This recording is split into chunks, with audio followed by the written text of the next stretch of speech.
close your eyes, and let's drift back to a moment where the noise cleared. Maybe it was late at night, your phone finally down, no one texting, the kitchen light humming low, and out of nowhere, your thoughts just aligned. No panic, no spirals, no inner monologue bouncing off the walls.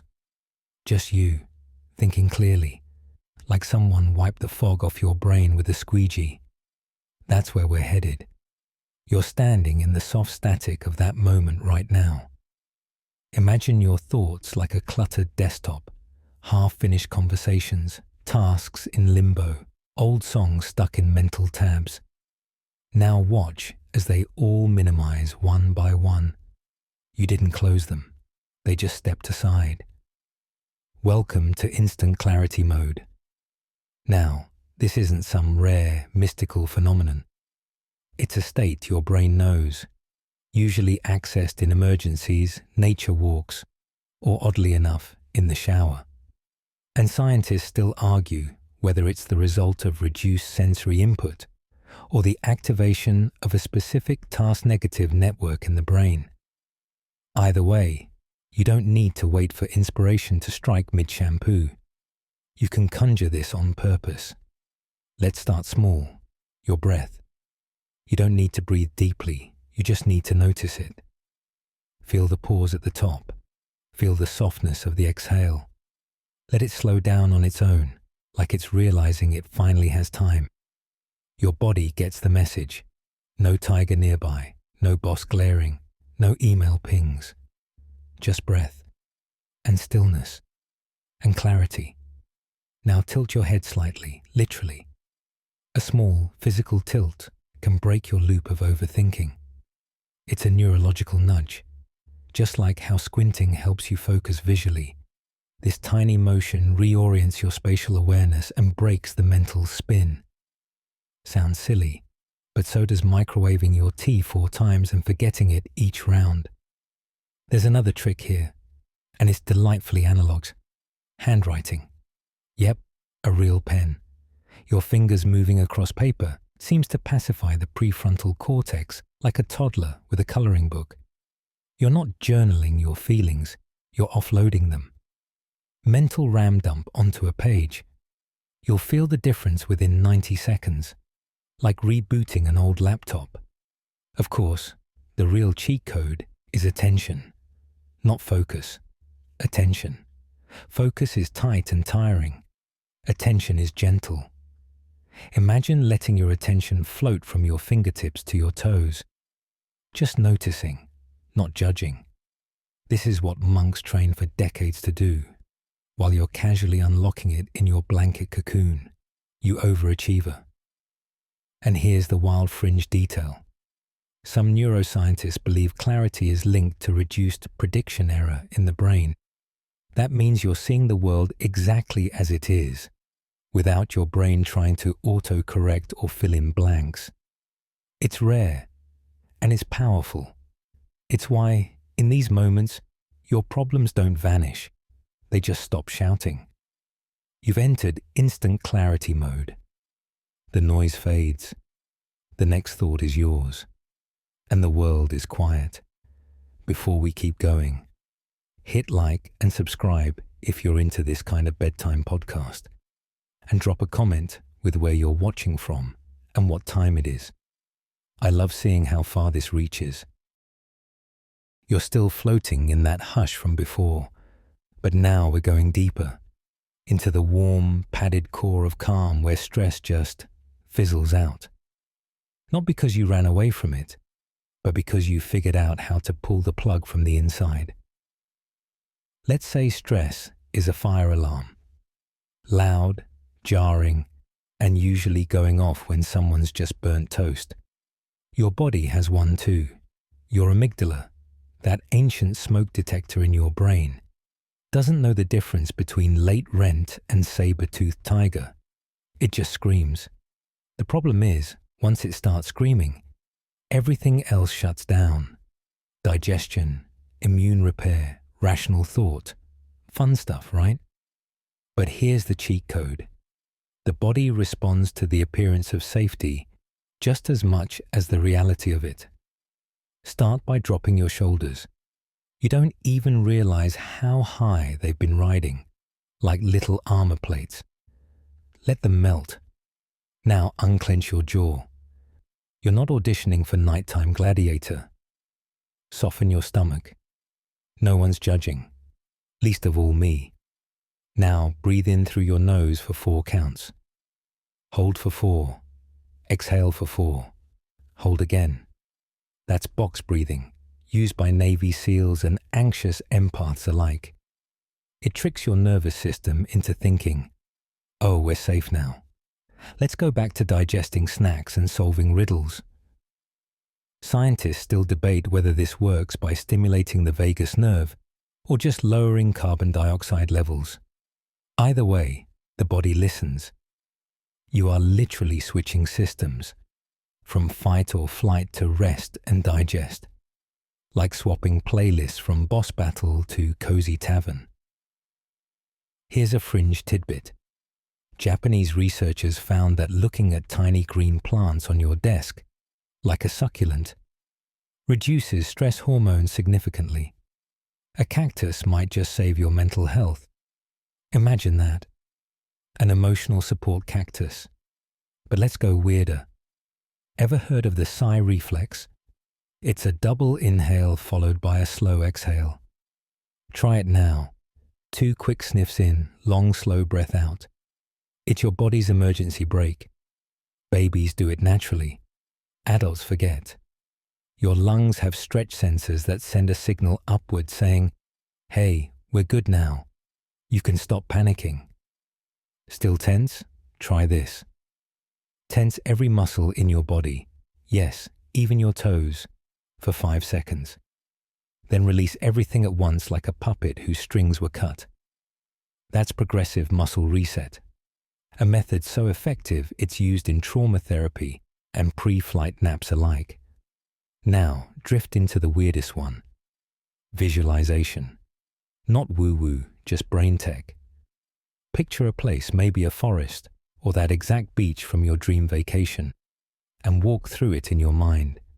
The trick? Use all 5 senses. Smell the pine. Hear the crunch. Feel the air. Your brain starts reacting as if you're there. Stress? Doesn't know where to hide. And the best part? You don't need a full spa day or retreat. You can access this from a parking lot, bathroom stall, or 3 a.m. kitchen wander. It's portable peace, like a fidgety monk in your pocket. You've now equipped the stress relief hack.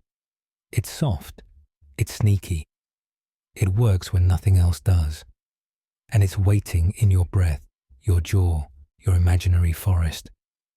The next time stress rises like static in your chest, you'll know where the switch is. You're still with me, tucked into the calm. Now let's open up a hidden folder in your brain, the one labeled Things I Meant to Remember but Didn't. Tonight, we're tapping into your mental autosave. Yes, you have one. And yes, it's sneakier than you think. Here's the deal. Your brain is always recording. Not like a camcorder, more like a weird courtroom stenographer who only jots things down when they feel important. Emotional moments, auto-saved. Unexpected events, saved. Anything that made your pupils dilate or your heart rate change, filed. Everything else, deleted like an unopened spam email. Scientists still argue whether this selectivity is evolutionary efficiency or just lazy design. Either way, your memories are triaged by importance, not chronology. That's why you can remember that one kid's sneeze from 4th grade, but not what you ate for lunch yesterday. But the cheat code? You can trick your memory into keeping what you want.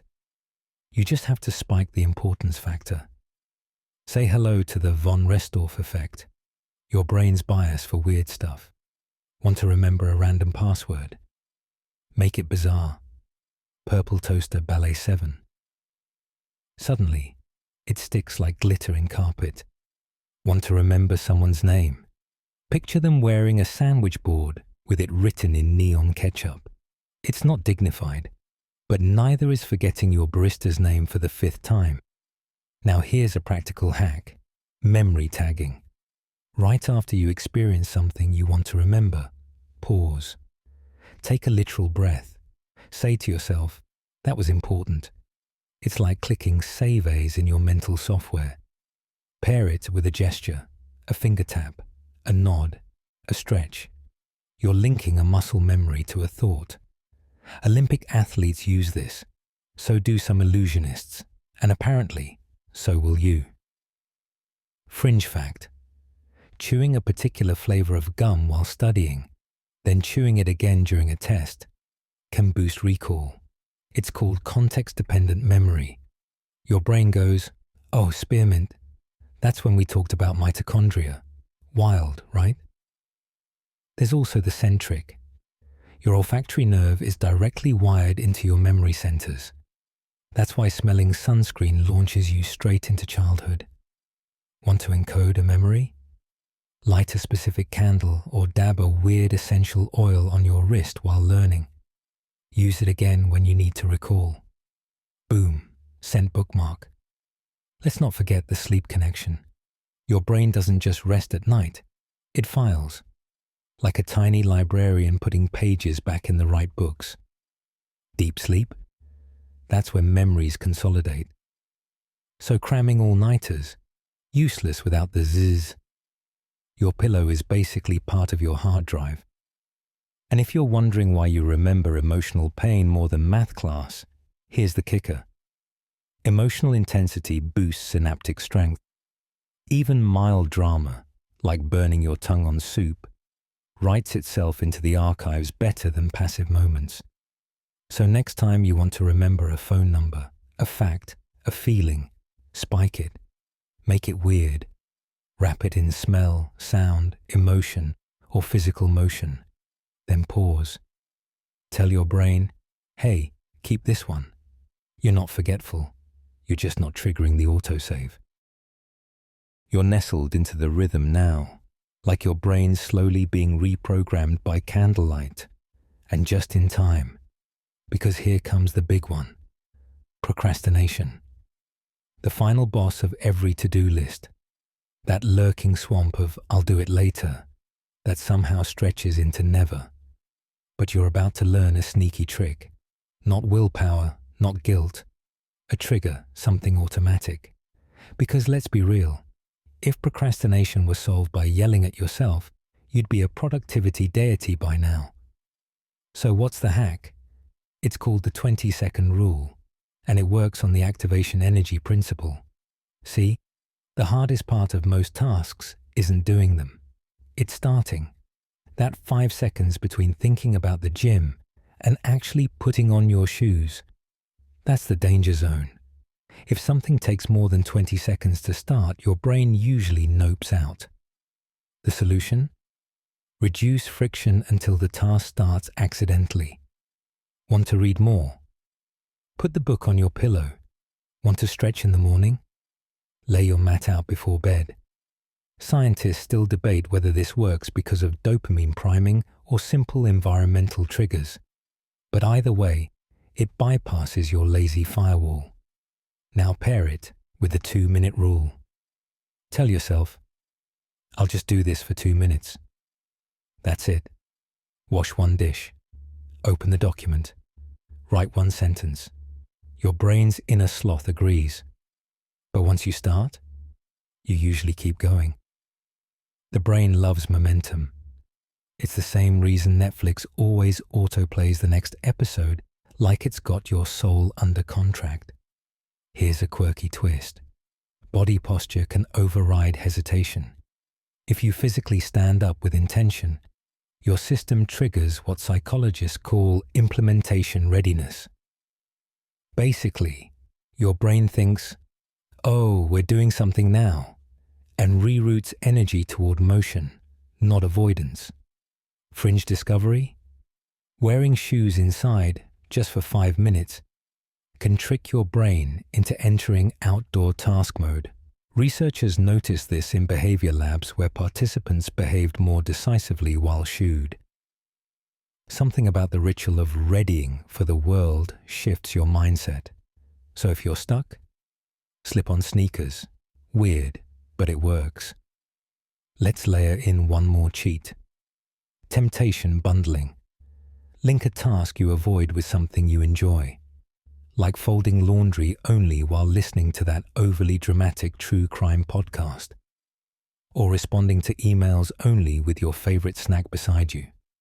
Your brain starts craving the combo, even if it never loved the chore. Now here's the cosmic part. Procrastination often isn't laziness. It's avoidance of discomfort. You're not dodging the task. You're dodging the way it makes you feel. Pressure, uncertainty, boredom. So instead of asking, why am I not doing this? Try, what feeling am I trying to skip? You'll start getting real answers. And the final trigger? Say it out loud. Name the task, like a spell. I'm just going to open the tab. That alone creates a psychological commitment nudge. Your brain starts filling in the next step just to stay congruent. It wants to be the hero of its own story, not the guy endlessly checking the fridge for answers. You now have the Anti-Procrastination Trigger installed. It's subtle, silly, and freakishly effective. The next task won't even know what hit it. Let's slow it down. No, really, like actually slow it. Because right now, time is slipping past you in these blurred back-to-back calendar blocks. You blink, and it's dinner again. You refresh your feed, and suddenly, it's bedtime. But tonight, you're going to step sideways, out of the rushing stream, and activate the cheat code that bends time. We call it the time slowdown glitch. And here's the strange truth. Time doesn't just move. You feel it. And that feeling, it's deeply, hilariously unreliable. Scientists still argue whether time perception is tied more to memory density or to dopamine fluctuations. But they do agree on this. Time speeds up when your days are the same, when your brain goes on autopilot, when you're not making new memories. It compresses everything like a file folder labeled meh. So the hack? Interrupt the pattern. Even the smallest interruption. A new route to the store, brushing your teeth with your non-dominant hand, standing on one leg while microwaving oatmeal, tells your brain, hey, something's different. Pay attention. And suddenly, time stretches, because now you're noticing. Noticing equals encoding. Encoding equals longer time perception. Ever wonder why childhood summers felt infinite? Because everything was new. You were busy making mental bookmarks every 15 minutes. Now, you scroll and sip and forget which day it is. No bookmarks, no stretch, just blur. Let's go deeper. Try this right now. Slow your physical movements. Reach for your blanket like you're underwater. Move your neck slowly side to side. Take the slowest blink of your life. Your brain starts syncing with your body's tempo. It's like changing the BPM of a song. Your inner metronome resets and time obliges. Fringe fact. Researchers studying meditation found that long-time practitioners report longer present moments. Like each second contains more. It's called temporal expansion. And while no one agrees on exactly why it works, the subjective reports are undeniable. More awareness, more time. Here's the portable version. Micro-awe. Find something, anything, tiny and beautiful. The folds in your bedsheets, a speck of dust floating through the light, your own pulse in your wrist. Linger there, let wonder leak in. Awe slows time. That's why sunsets last forever and emails go by in milliseconds. Another trick? Count seconds manually, but not fast. Really count. 1, Mississippi. 2, Mississippi. You're giving your perception a structure. Suddenly, A minute is full, tangible, not just gone. And when you want to make a day feel longer, do something new in the morning. It anchors the brain's clock. Then do something completely different in the evening. Walk backwards down the hallway. Eat dessert first. Wear your shirt inside out for 5 minutes just to confuse yourself. Your brain will carve those moments out, making the whole day feel packed, like a suitcase you can't close because it's brimming with texture. You're not stuck in time. You're just not gripping it tight enough. Now you've unlocked the time slowdown glitch. Use it wisely, because once you see the blur, you can choose to step outside it. You're drifting now, somewhere between wakefulness and dream logic, right where the confidence patch downloads easiest. Not a motivational speech, not a power pose in the mirror. No shouting, "I am enough" at your reflection while trying to believe it. This is quieter, sleepier, stickier. Confidence, it turns out, isn't an identity. It's a state. One you can slip into like a hoodie. Or in our case, patch in like downloadable content for your psyche. Let's start with the secret most people miss. Confidence usually comes after the action, not before. You do the thing, you don't die. You go, maybe I can do this. Your brain then issues you a tiny badge, +1 confidence. But if you wait until you feel confident before doing the thing, you're going to be waiting forever, marinating in doubt like a chicken that never gets cooked. So here's the hack. Install temporary delusion, just long enough to act. It's not faking, it's borrowing. Imagine you're piloting someone else's self-belief for 5 minutes. Pick a person, fictional, historical, whatever. Beyoncé, your 5th grade teacher. That dude at karaoke who sang Bohemian Rhapsody with full eye contact. You're not becoming them. You're channeling their vibe file. Slip it on like armor. Scientists still argue whether this works because of mirror neurons or identity priming. But when you act as if you believe, your brain often fills in the emotional backstory later, like it's retroactively approving the mission. Let's go weirder. Confidence is highly physical. You can bypass the mind entirely. Lower your shoulders, straighten your spine, lengthen your exhale. These send messages upward, saying, "We've got this," even if you don't believe it yet. And here's the quirky detail. Smiling, even fake smiling, activates regions in the brain associated with emotional reward. It's not about pretending. It's about sending feedback loops. There's also a sensory trick. Wear something you associate with competence. Doesn't have to be a power blazer.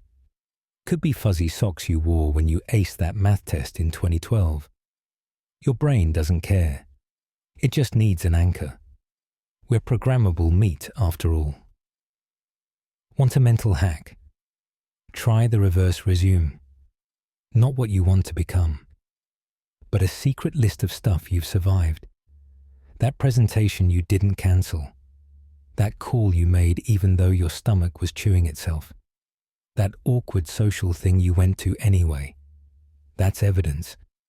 More powerful than affirmations. Less cringy than sticky notes on your mirror. Oh, and here's a fringe tip. Powerful people blink less. It's a behavioral signal. When you're nervous, your blink rate skyrockets. Try slowing it down.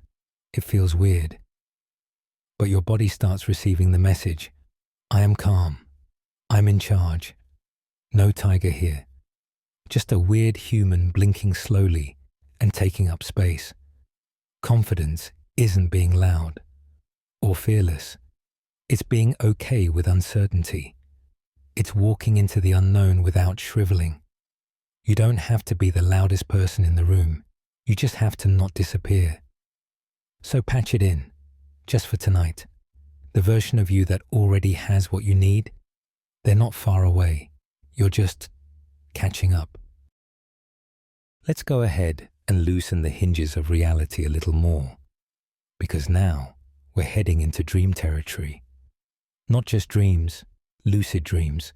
You steering the ship, flying, teleporting, exploring, all while your body snoozes like a slightly overheated potato. This is your sandbox. But first, we have to hack the entrance. Lucid dreaming is when you realize, while you're dreaming, that you're dreaming. And then, you get to take the wheel. Most people only stumble into this once or twice in their lives. But with a few well-placed cheat codes, you can actually increase the odds, like a lot. Let's start with the first key. Dream recall.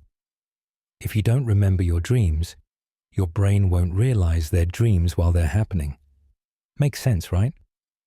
So keep a notebook, or your notes app, by your bed. The second you wake up, even before you move, jot down anything you remember.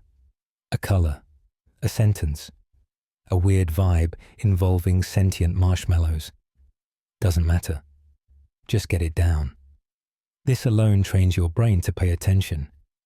And that's the first step to spotting the difference between waking and dreaming. Now here's where it gets trippy. Reality checks. These are little things you do while awake to train your brain to question reality. That way, it eventually does it while dreaming. Try this one.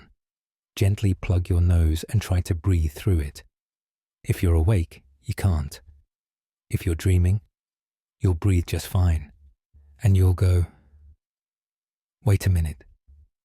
Boom, lucid. Another one. Look at your hands. In dreams, they're often weird, melty, too many fingers, like Salvador Dali took over your biology. So checking them during the day builds the habit. Do it enough, and your dream self will start doing it too. Scientists still debate what's really happening during lucid dreams. Some believe it's a unique hybrid brain state, part RM, part conscious wakefulness.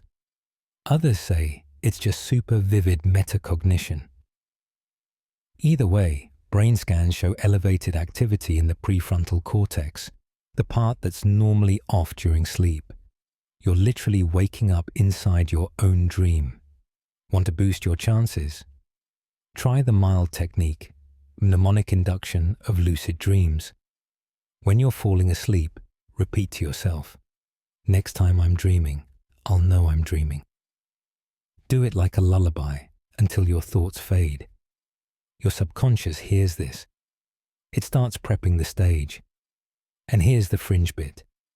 Vitamin B6 has been loosely linked to more vivid dreams. Some dreamers swear by it. Others end up just feeling like they swallowed a glitch. Not medical advice, but interesting, no? Now, when the dream hits and you realize you're in it, don't get too excited. That's the classic beginner mistake. The second you start jumping up and down yelling, "I'm lucid," your body goes, "Cool, let's wake up." So stay calm, rub your hands together, spin around, ground yourself in the dream, then walk through the nearest wall like you're casually defying physics. And you know what the best use of lucid dreaming is? It's not just flying or conjuring a hot air balloon full of puppies. It's solving problems, practicing skills, talking to dream versions of people you miss. Some musicians write songs this way. Athletes rehearse moves. Your dream world isn't fake. It's yours, uninterrupted. So tonight, as you drift off, remember, reality isn't the only place where magic happens. Sometimes, the cheat codes only activate when your eyes are closed. You're floating now, brain humming like low-voltage stardust. Perfect timing, because the next cheat code drops you into a special mode. Decision-making God mode. Not the usual coin flip panic, not pros and cons paralysis. This is you, stepping behind the curtain, seeing the mechanics, and choosing like someone who already knows how it ends. Because let's be real, decision fatigue is real. You've got so many tabs open in your brain, it's a miracle you remembered socks today. Scientists still argue whether we really have a decision budget each day, but they agree on this: your brain hates uncertainty, and most decisions are just that, miniature unknowns. So we cheat. The first cheat? Shrink the spotlight. Big decisions feel overwhelming because we aim for forever. But most choices, they're temporary, reversible, editable, like picking a coffee order or trying bangs. The trick is to ask future you, not 10 years ahead you, that one's dramatic. Just ask 3 months from now you. Would that version regret trying this, or regret not trying? Usually, the answer's obvious. Now try this trick. Label your fork. When you face a decision, name both options out loud like titles of video game quests. Path A, stay safe but stagnant. Path B, uncertainty with potential glory. You're pulling the choice out of the emotional fog and into a story. And the brain loves stories. It starts rooting for the one that feels most aligned. Still stuck? Flip a coin. No, really. But not to decide, just to reveal. While the coin's in the air, notice which outcome you're secretly hoping for. That's your gut. Your subconscious has already been tallying micro-signals. Tone, texture, desire. You just needed to give it a moment to shout. Fringe fact, heart rate variability, HRV, can spike before you make a choice, especially if it aligns with your values. Some researchers think the body decides before the mind catches up. Ever had a bad feeling you couldn't explain? That's your nervous system waving little red flags before your logic shows up with spreadsheets. Here's a weird sensory hack. Chew gum while choosing. Seriously, it activates motor patterns tied to decision control regions in the brain. It also distracts your inner critic just enough to let clarity sneak in the side door. Plus, mint flavor does sharper cognition. Who knew Altoids were low-key divine consultation? Let's not skip the ultimate cheat, the 10-10-10 rule. Ask yourself, how will I feel about this decision in 10 minutes, in 10 months, in 10 years? It stretches your timeline, pulling you out of the now panic. Because panic makes tiny risks look enormous. But from 10 years out, that typo on your resume, not even a pixel in your memory. And for the truly tangled moments, when you still don't know, flip it. Instead of deciding what to do, decide what matters more. Clarity often isn't about the answer. It's about what you're willing to prioritize. Comfort versus growth, security versus exploration. There's no right, just what moves you forward. You're not indecisive. You're just not quiet enough to hear the answer sometimes.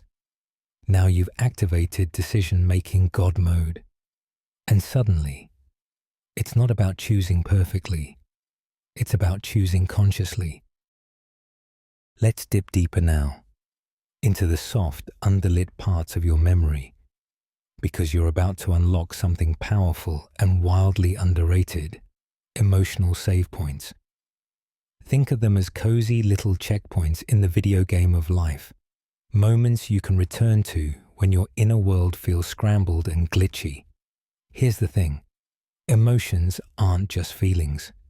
They're states, a blend of chemicals, body posture, memory, and context. But here's the cheat. Those states can be anchored. You can tag a moment, like you're pressing save in your brain, and come back to it on command. The trick? You need to encode it properly. Next time you feel a warm, peaceful moment, like a genuine belly laugh, or that golden light through your window while you sip something perfect. Pause, breathe, name it. Not out loud, unless you want to sound dramatic, but in your head. This is peace, this is joy, this is mine. Pair it with a physical gesture, a hand over your chest, a finger tap, a stretch. You're assigning a keybind to that emotional moment. Athletes do this. So do trauma survivors. So can you. Scientists still argue whether these anchoring techniques work through classical conditioning or state-dependent encoding, but they agree the results are real. You can access a feeling later if it was encoded with enough detail. Your brain is always saving. It just needs better file names. Here's a fringe tidbit. Certain songs are emotional portals. Your brain hardwires music with emotional context. That's why hearing an old summer song can make you feel 17 again, even if you're now paying taxes and Googling back pain solutions. So if you've got a moment you want to save, pair it with a track. That song becomes a time machine. Use it wisely. And it's not just music. Scents are even more powerful. Your olfactory bulb is direct wired to the amygdala, your emotional processor. Burn a specific candle during a good moment, or dab a scent on your wrist before a peaceful walk. You're creating what some therapists call an emotional anchor point, like a fire escape built from lavender and laughter. Now let's install a mental save room. Picture a place in your mind, real or imagined, that's yours. Maybe it's a cabin in the woods, a blanket fort, a rooftop with warm wind. Populate it with memories that feel like safety. Layer it with sights, smells, and sounds. That's your checkpoint room. When your emotions start spinning out, you can return to this place, not metaphorically, mentally. Close your eyes, enter the room, breathe. Your nervous system will follow. Here's the unexpected truth. Your brain doesn't know the difference between real and vividly imagined. If the feeling is strong enough, the effect is real. That's why you can get anxious over a thought and relaxed from a fake beach. The system runs on impressions, not truth. So what if, just for a moment, you built your own catalogue, not of memories, but of moments that work, moments that restore you, and you made them accessible with a breath, a song, a scent, or a stretch? You've just unlocked emotional save points. Portable, reliable, yours. You've been floating for a while now, thoughts loosening like feathers in the breeze. So what better time to unlock a cheat code that people chase for years, desperately, bleary-eyed, pillow flipping, without knowing it's right beneath their nose, literally, sleep on demand. No melatonin, no whale sounds, just you, your body, and a few well-placed hacks that lull your system into submission, like a toddler being wheeled through IKEA. Let's start with the obvious villain, light. Your brain has a built-in sundial, the suprachiasmatic nucleus. Try saying that mid-yawn. It controls your circadian rhythm, but it's bossed around by light signals. If you've got blue light from screens blasting your eyeballs at 11 p.m., your brain thinks it's lunchtime in July. Result? Sleep delay. So here's the hack. 1 hour before bed, drop light levels by 80%. Lamps, not overheads. Warm bulbs, not sterile ones. Your body doesn't need full darkness. It just needs to feel the sun has gone to bed. Dimmed lights equal a melatonin party. Now let's talk temperature. Your core body temp needs to drop about 2 to 3 degrees to initiate sleep. That's why cold rooms, warm socks, and hot showers all work. Yes, hot showers. They cause a rebound cooling effect. It's like bribing your body with cozy contrast. Aim for a room around 65 degrees and thank me later. Fringe fact? Studies show cooling the prefrontal cortex, that forehead real estate between your eyebrows, can speed up sleep onset. People have literally used forehead cooling caps to trick insomniac brains into chill mode.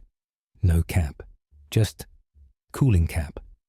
But now comes the real cheat, body positioning. Ever notice how you naturally roll into that one weirdly perfect position right before you doze off? That's not random. Your body's practicing sleep association. So pick a position and make it your designated sleep mode. Only lie that way when you're actually trying to fall asleep. Not while scrolling, not while texting, just while snoozing. Over time, it becomes a trigger. Now let's breathe. You've heard of box breathing, but for sleep, try the 4-7-8 technique. Inhale for 4, hold for 7, exhale for 8. That long exhale tells your vagus nerve to pull the emergency brake. Your heart rate slows, your blood pressure dips. Your brain, if it had eyebrows, would raise them and say, "Oh, I guess we're done now." Want to get weirder? Use paradoxical intention. Try to stay awake. Keep your eyes open in a dark room and think, "I must not fall asleep." Your brain rebels and often does the opposite. This works especially well if your mind loves to argue. Use that sass. And then there's body scanning. Start at your toes.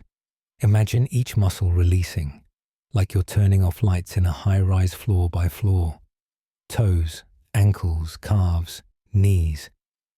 By the time you reach your hips, your brain's already yawning. You're reverse engineering a system shutdown. One more? Mind loops. Pick a phrase, any phrase. "I am tired. It's time to rest." Or even peach fuzz slumber tunnel, if that's your vibe. Repeat it silently in rhythm with your breath. Your mind needs something boring to latch onto. Otherwise, it'll spiral into 2 a.m. Philosophy debates you didn't ask for. Sleep isn't something you chase. It's something you invite. With the right signals, the right sounds, the right dark corners of silence, you don't fall asleep. You slide into it. You've unlocked sleep on demand. Next time your brain wants to argue, it won't have the energy. Okay, so you've just unlocked sleep on demand, and you might be wondering, what about the opposite problem? The one where you've technically rested, but still feel like you've been hit by a mildly annoyed bus. That's where we activate the next cheat code, the energy recharge protocol. It's not about sleep length, it's about recovery quality, and you're about to tweak it like a pro. Let's start with the misunderstood MVP, the 20-minute power nap, not 10, not 30, 20. That's the window where your brain cycles through light sleep, just before it dips into deep wave mode. Too short and it's useless. Too long and you wake up speaking Middle English. But 20 minutes? Chef's kiss. NASA even studied astronauts and found a 20-minute nap-boosted alertness by 54%. Weirdly specific, but hey, rockets don't launch themselves. Now if you can't nap, don't panic. Enter the NSDR protocol. That's non-sleep deep rest. A fancy way of saying, lie down, close your eyes, and follow a guided relaxation. Think meditation without the guilt. Your brainwaves start shifting into theta mode, a pre-sleep stage where recovery still happens. No dreams, no effort, just calm. Here's where it gets cheeky. There's a thing called a caffeine nap. You drink coffee, then immediately take a 15-minute nap. Why? Because caffeine takes about 20 minutes to kick in. You wake up just as the buzz hits, like you've been upgraded mid-dream. You're not hallucinating. This is a legit strategy used by long-haul drivers and over-caffeinated students worldwide. But recovery isn't just about rest, it's about input control. The stuff you consume, noise, light, screens, drains more than you realize. Every ping, every unread notification, every flicker of a TikTok video quietly eats at your focus like digital termites.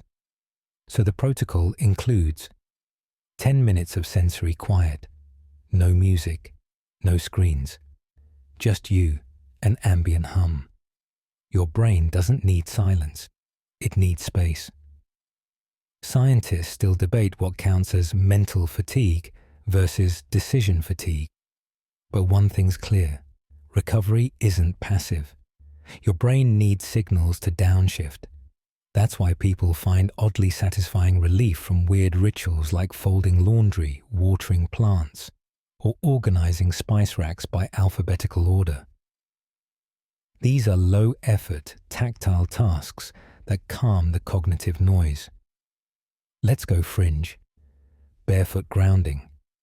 Walking barefoot on grass, sand, or dirt is said to let you discharge static energy into the earth. Is it pseudoscience? Maybe. But it does get you outside, barefoot, moving slowly. 3 things the human nervous system absolutely loves. So even if the earth doesn't vacuum up your fatigue, the ritual itself works. Need a recharge and have 90 seconds? Do cold to warm contrast. Splash your face with cold water, dry off, then immediately wrap your hands around something warm. Tea, a mug, a pet if they're willing. This triggers a full body reset signal. Your nervous system goes from fight or flight to thank you very much, I needed that, in moments. And here's the final touch, micro movement, 5 shoulder rolls, 3 neck stretches, 1 full body yawn. Your lymphatic system, which clears out brain fog and junk, doesn't move unless you do.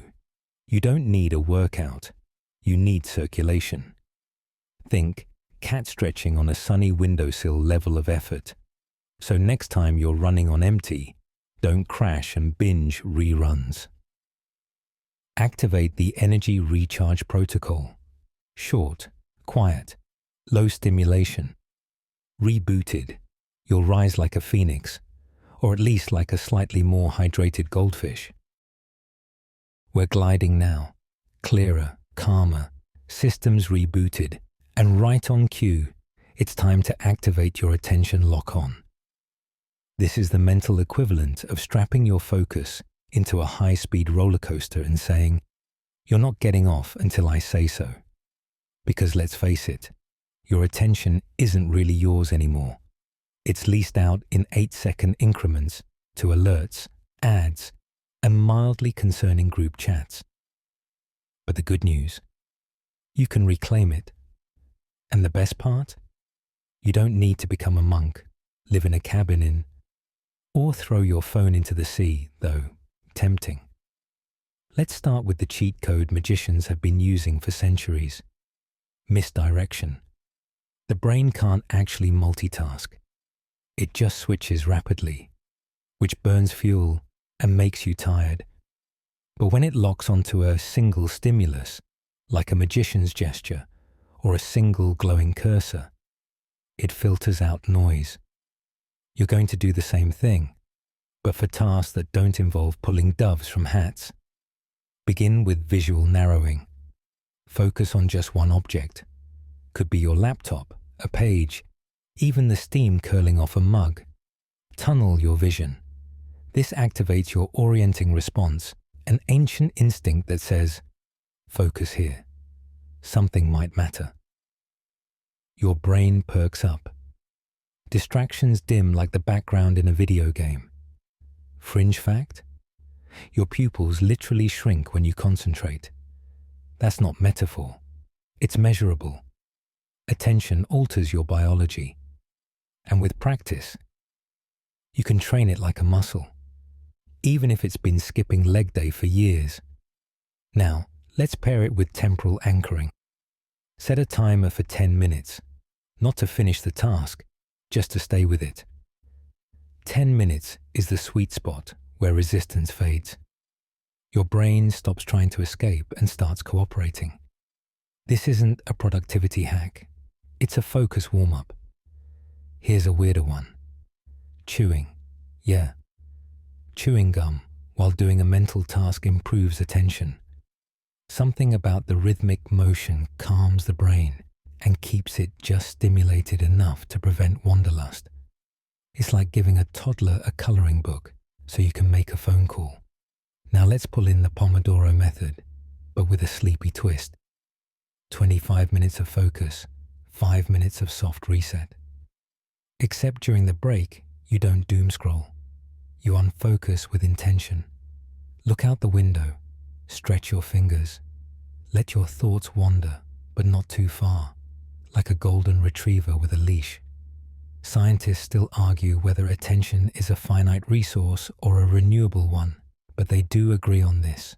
Novelty burns it, repetition trains it. So each time you sit back down, your brain goes, "Oh, we're doing this again. Got it." Want a next level trick? Add ambient sound loops. Not lyrics, not catchy beats. Just cafe noise, rain, low hums. Your brain finds this oddly comforting. Why? Because in the wild, background noise meant safety. If the forest is calm, the tiger's probably not around.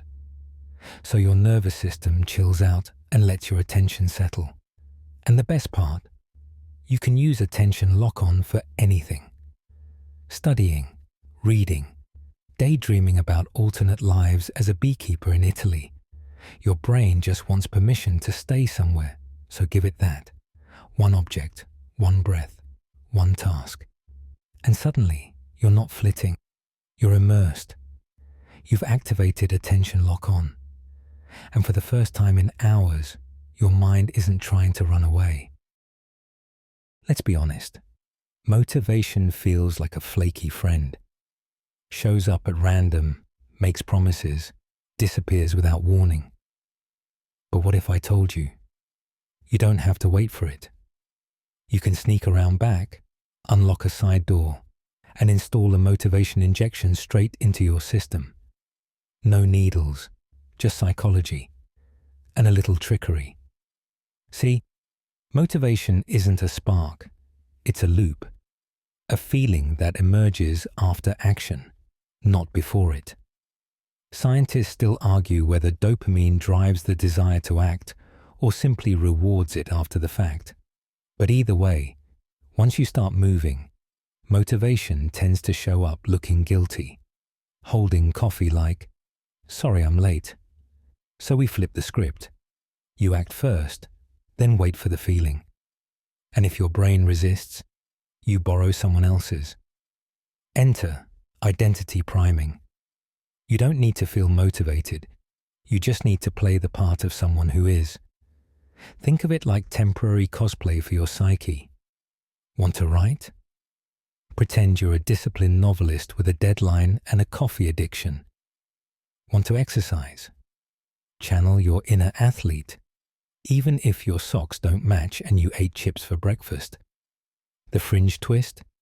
Your brain can't fully distinguish between pretend and practice. When you act like someone who cares, your neurons start forming new habits around that role. It's called the as-if principle. Behave as if you already believe it, and eventually you just do. Another trick. Use visual momentum. Motivation loves visible progress. That's why checklists feel so good. Your brain releases dopamine with every crossed-off item, like it's unlocking mini levels. So don't just keep a to-do list. Keep a done list. Watch it grow like a trophy shelf. Your brain goes, "Oh, we do things now." Now let's hijack one of your greatest untapped resources, future you. Most people treat future selves like strangers with better habits. But that version of you, they've already done the thing. They've already survived the workout, eaten the salad, finished the project. Talk to them, literally. Say, "What did you do today that helped us?" Your brain starts filling in answers. You're not imagining. You're time looping your own discipline. And if that feels weird, good. Weird works. You can also leave a voice memo for yourself when you are motivated, like a future voicemail. "Hey, you're going to feel tired later, but here's why this matters." Listen to it when you're slumped in a chair, questioning your life choices. Past you becomes your personal hype coach. Let's not skip music. Specifically, music with no emotional baggage. That one instrumental that makes you feel like the main character in a training montage. Loop it only when doing that one task. Eventually, the song becomes the motivation cue. Your brain goes, "Oh, we rise now." Fringe fact: certain scents, especially citrus, have been linked to increased task initiation. Something about lemon wakes the lizard brain up. Keep a citrusy candle nearby, or eat an actual lemon slice if you're feeling chaotic. Motivation isn't magic, it's motion. Tiny signals layered cleverly. Pretend, move, repeat, and the feelings follow. You've just installed the motivation injection. Next time you think, "I don't feel like it," smile gently and start anyway. You're doing just fine. But I know that voice. The one that pipes up right after a small mistake, or even during a moment of calm, like it got bored and decided to criticize your breathing technique.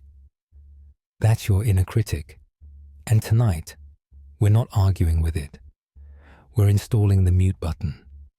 Your inner critic isn't evil. It's just overemployed. Originally, it evolved to keep you safe, to say, "Maybe don't poke that wild animal," or "Hey, maybe practice once before you sing at the festival."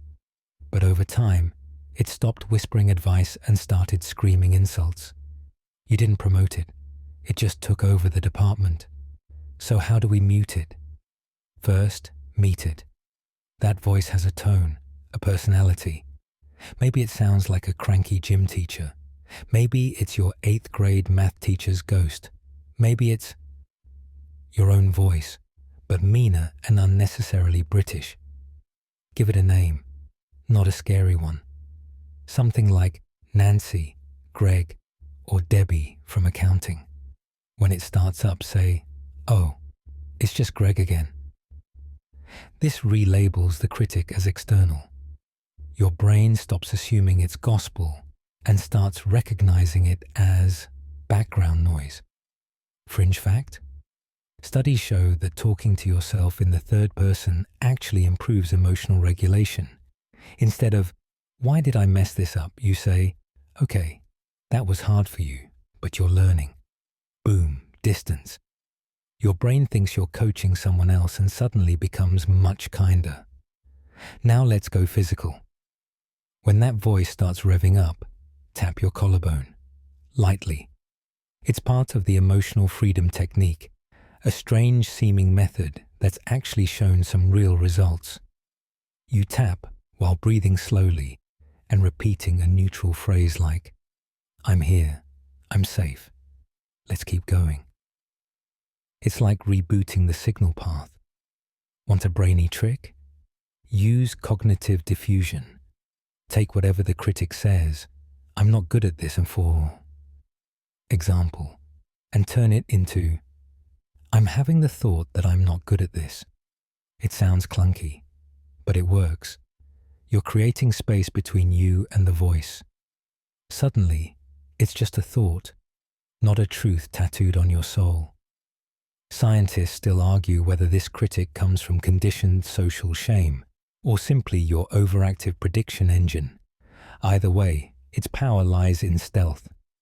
The moment you notice it, label it, and speak over it, it shrinks. Now here's a lovely twist. Replace it. Pick a new voice. Someone supportive. Could be Morgan Freeman. Could be your childhood best friend. Could be your dog, if your dog could speak and it had solid emotional intelligence. Imagine them saying, "You're trying. That counts. Let's move forward." Say it in their voice. Out loud if you need to.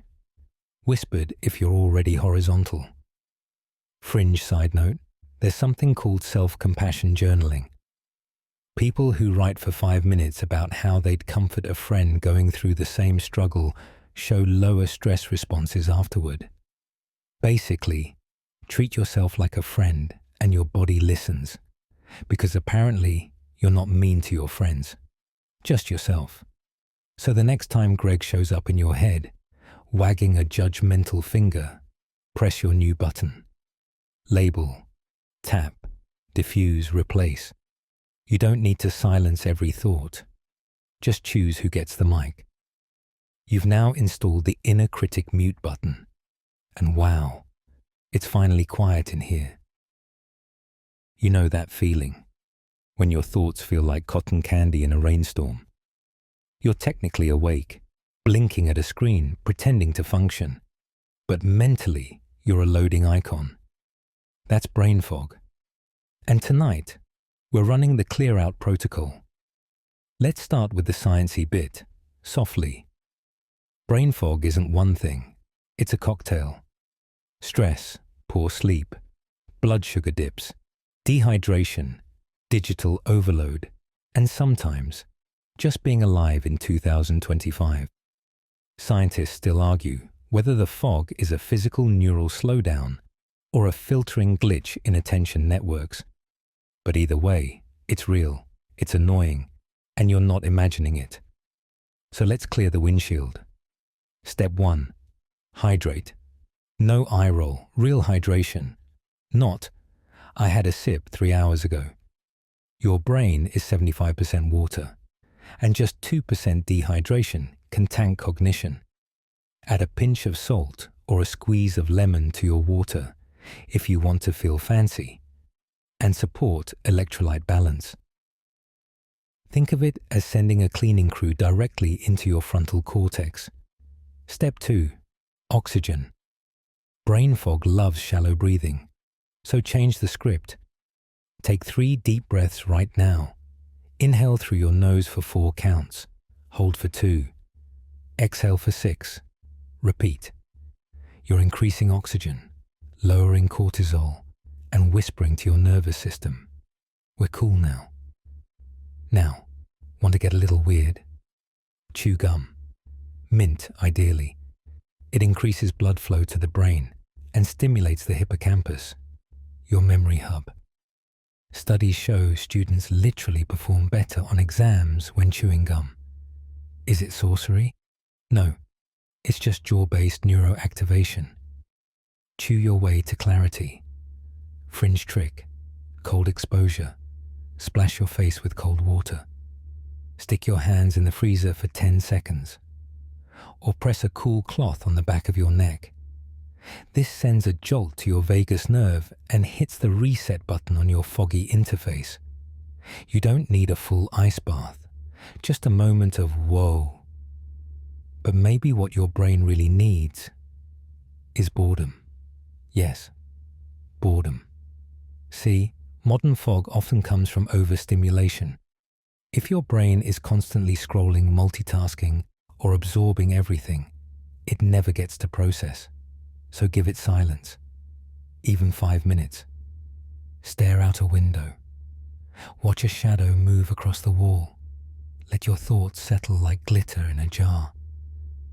Clarity comes not from adding more, but from pausing long enough for the dust to fall. Now let's pull out the olfactory booster. Certain smells, peppermint, rosemary, citrus, are cognitive enhancers. Not in a wizardy way, but in a wake-up your neurons way. You can sniff essential oils, light a candle, or just peel an orange near your face and bask in the zesty glory. The result? Sharper, cleaner thinking. Plus, your room smells like a spa met a forest. And finally, move. Even small movement resets your neurology. Shake out your limbs. Do 5-toe raises. Touch your toes. Roll your shoulders like a sleepy cat. Your lymphatic system clears mental fog only when you move. So don't wait to feel like it. Motion first, alertness second. You've now run the brain fog clear out. The mist is lifting, the gears are catching. Your thoughts are no longer soggy socks, they're silk sheets in the wind. All right, clarity's back. Your brain's humming like a freshly defrosted microwave, which means it's time to suit up. Not for battle, exactly, but for interaction. Because sometimes, just being around people feels like walking into a crowd wearing emotional pajamas. Vulnerable, exposed, slightly underdressed. So tonight, you're installing the social armor equip. It's not about faking confidence or memorizing social scripts. It's about setting energetic boundaries without building emotional bunkers. Subtle, calm, unshakable. Let's start with the core rule. You don't owe the room your raw nerves. You can be kind without overextending, present without performing. Scientists still debate whether social anxiety stems more from amygdala overactivation or dysfunctional self-referencing loops. But either way, social armor is less about defense and more about management. You're not walling off, you're filtering wisely. Step 1. Pre-buffer. Before a social interaction, text, call, meeting, pause for 30 seconds. Breathe in. Ask yourself, what energy do I want to bring in? Not, what should I say? Or how will they react? Just, what's mine to offer? That mental boundary is armor. You're choosing your vibe before the room does. Now equip the mantra shield. Not a cringy affirmation, just a grounding phrase. I'm allowed to take up space. Or, not everything is mine to carry. Or even, stay soft, stay sharp. Repeat it silently. Let it run like background music in your head while people talk about office coffee or their dog's gluten sensitivity. Here's a weird physical trick. Anchor your thumbs. Rest them lightly against your index fingers or tuck them in your fists. It's a grounding gesture used in yoga and trauma therapy. It tells your body, I'm here. I'm contained. I'm not leaking energy like an old balloon. Need more stealth armor? Use mirror breathing. Match the other person's breath pace subtly. It builds rapport and calms you at the same time. But if they're anxious, you slow down first. Let your breath lead. You'll create a calm field around you like a Wi-Fi signal made of lavender. Fringe fact? Studies show that carrying something, like a notebook, drink, or even just holding your own wrist, gives people a sense of control in social spaces. It's a tactile cue, a small anchor. It says, I have a role, I'm grounded, this is my force field. Now layer on intentional eye contact. Don't lock eyes constantly like a robot trying to prove sentience. Use the triangle technique. Look at one eye, then the other, then the mouth. Gentle rhythm. It makes you appear engaged without burning out your attention circuits. Still feeling exposed? Imagine a glow. Seriously. Picture a warm field of light around your body, your emotional weather. It doesn't block people out. It just filters what comes in. Anything that's not yours slides off, not as a wall, as a breeze. You're in the center. Everything else is passing through. And here's your social exit strategy. The soft out. Have a phrase ready. I've got to recharge, but this was great. Or, I'm dipping out to reset. Boundaries don't need essays. They need tone. Friendly, final, kind. Like a cat leaving a party it was never invited to, but somehow owned the whole time. You've equipped social armor, subtle, stylish, invisible. And next time someone drains your soul by asking, so what do? You'll smile, sip, and let the glow do the heavy lifting. There's a moment, maybe mid-afternoon, maybe at 9 a.m., when everything just glitches. Your thoughts stutter, your posture slumps. You can't tell if you're hungry, overwhelmed, or just becoming one with the couch. That's when it's time for the instant reboot ritual. This isn't a vacation. It's not a nap. It's not a motivational TikTok. It's a sequence, a short, sensory, physical sequence that tells your nervous system, we're starting fresh, like restarting your phone, except without the panic of losing your tabs. Let's begin with the breath cue. You inhale through your nose for 5 seconds. Hold it for 2.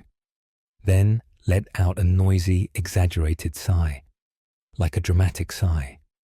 Channel your inner Victorian ghost. This isn't just exhalation, it's a signal. Long exhales stimulate the vagus nerve, which downshifts your entire system from fight or flight to nap or snack. Now, stand up. Not just a casual stretch, but a reset stand. Reach up, arms over your head. Rise onto your toes. Hold for 3 seconds. Then drop your arms and bounce your heels softly against the floor. This sends little shock waves through your fascia and resets blood flow. Sounds like something a horse would do, but trust me, it's human-friendly. Fringe fact. Astronauts on the ISS do a version of this to combat neural fog in microgravity. Movement plus pressure equals clarity. Earth version. Shake out your limbs. Think spaghetti noodles with a purpose. Next, water ritual. Take a sip of cold water, slowly, with awareness. Bonus if it has lemon or mint. Triple bonus if you swish it around your mouth before swallowing. This activates sensory receptors on your tongue and tricks your brain into alertness. It's not just hydration, it's neural feng shui. Let's add a reset phrase, something short, spoken aloud, whispered even, not for motivation, but for command. We begin again. Fresh page. Reset complete. Doesn't matter what it is, as long as you mean it. It marks the boundary between then and now. Now here's the optional extra credit move. Cold exposure. Splash your face. Press your palms to a cold surface. Or rub a chilled spoon on the back of your neck. It's strange. It's invigorating. It sends a jolt of clarity straight to the hypothalamus, which is basically your brain's project manager. Feeling emotionally cluttered too? Add a 30-second desk sweep. Not metaphorical, literally move stuff around. Clear a tiny space. Stack, wipe, realign. It's a physical representation of a fresh start. Your brain sees the change and mimics it internally. Call it desk-based voodoo, but it works. Here's a fun twist. Put something on or take something off. A hat, glasses, socks, jacket. This slight wardrobe change tells your brain, we're entering a new phase. It's why superheroes have costume montages. It works in real life too, especially if it includes fuzzy slippers or cool sunglasses indoors. No judgment. And finally, change your soundtrack. Switch music styles. Go from lo-fi to strings, jazz to silence. Your auditory environment is a cue your brain tracks constantly. Change the music and you shift context. You reset your background story. You've just run the instant reboot ritual. Simple, tactile, fast. No soul searching, no apps. Just a moment to say, we're not stuck, we're just rebooting. And just like that, the system hums. The cursor blinks. You're back online. You know the feeling. It starts as a flicker, a tiny pulse behind the ribs. Then maybe a tightness in the chest, a swirl in the stomach. Your brain spinning through 5 impossible futures at once. That's when it's time to activate the anxiety cooldown timer. This isn't about making anxiety disappear. It's about giving it a countdown, a container, a soft boundary, because anxiety, at its core, is an overactive prediction machine trying to keep you alive. Scientists still argue whether it originates from evolutionary hypervigilance or modern cognitive overload. But either way, your body's just trying to say, hey, something might be wrong. So we don't fight it. We time it. Step 1, label it. Say, this is anxiety, not I'm anxious, because that glues it to your identity. You're not broken. You're experiencing a signal, just like hunger or a sneeze. Try saying, anxiety is visiting. I'll let it pass. Instantly, you shift from chaos to observer. Next, set a literal 5-minute timer on your phone, on your watch, on your oven if you're feeling retro. That's the container. You tell your brain, we have 5 minutes to feel this, then we move. Why 5? It's long enough to ride the wave, short enough not to spiral. Bonus. Most anxiety peaks in under 5 minutes unless you feed it new storylines. Now, get physical. Drop your shoulders, wiggle your fingers. Tap your feet. Remind your nervous system, I have a body. Anxiety often locks us in the mind. Movement pulls us out. If you want something quirkier, punch a pillow gently or dramatically, or hum a low sound, like you're trying to calm a sleeping dragon.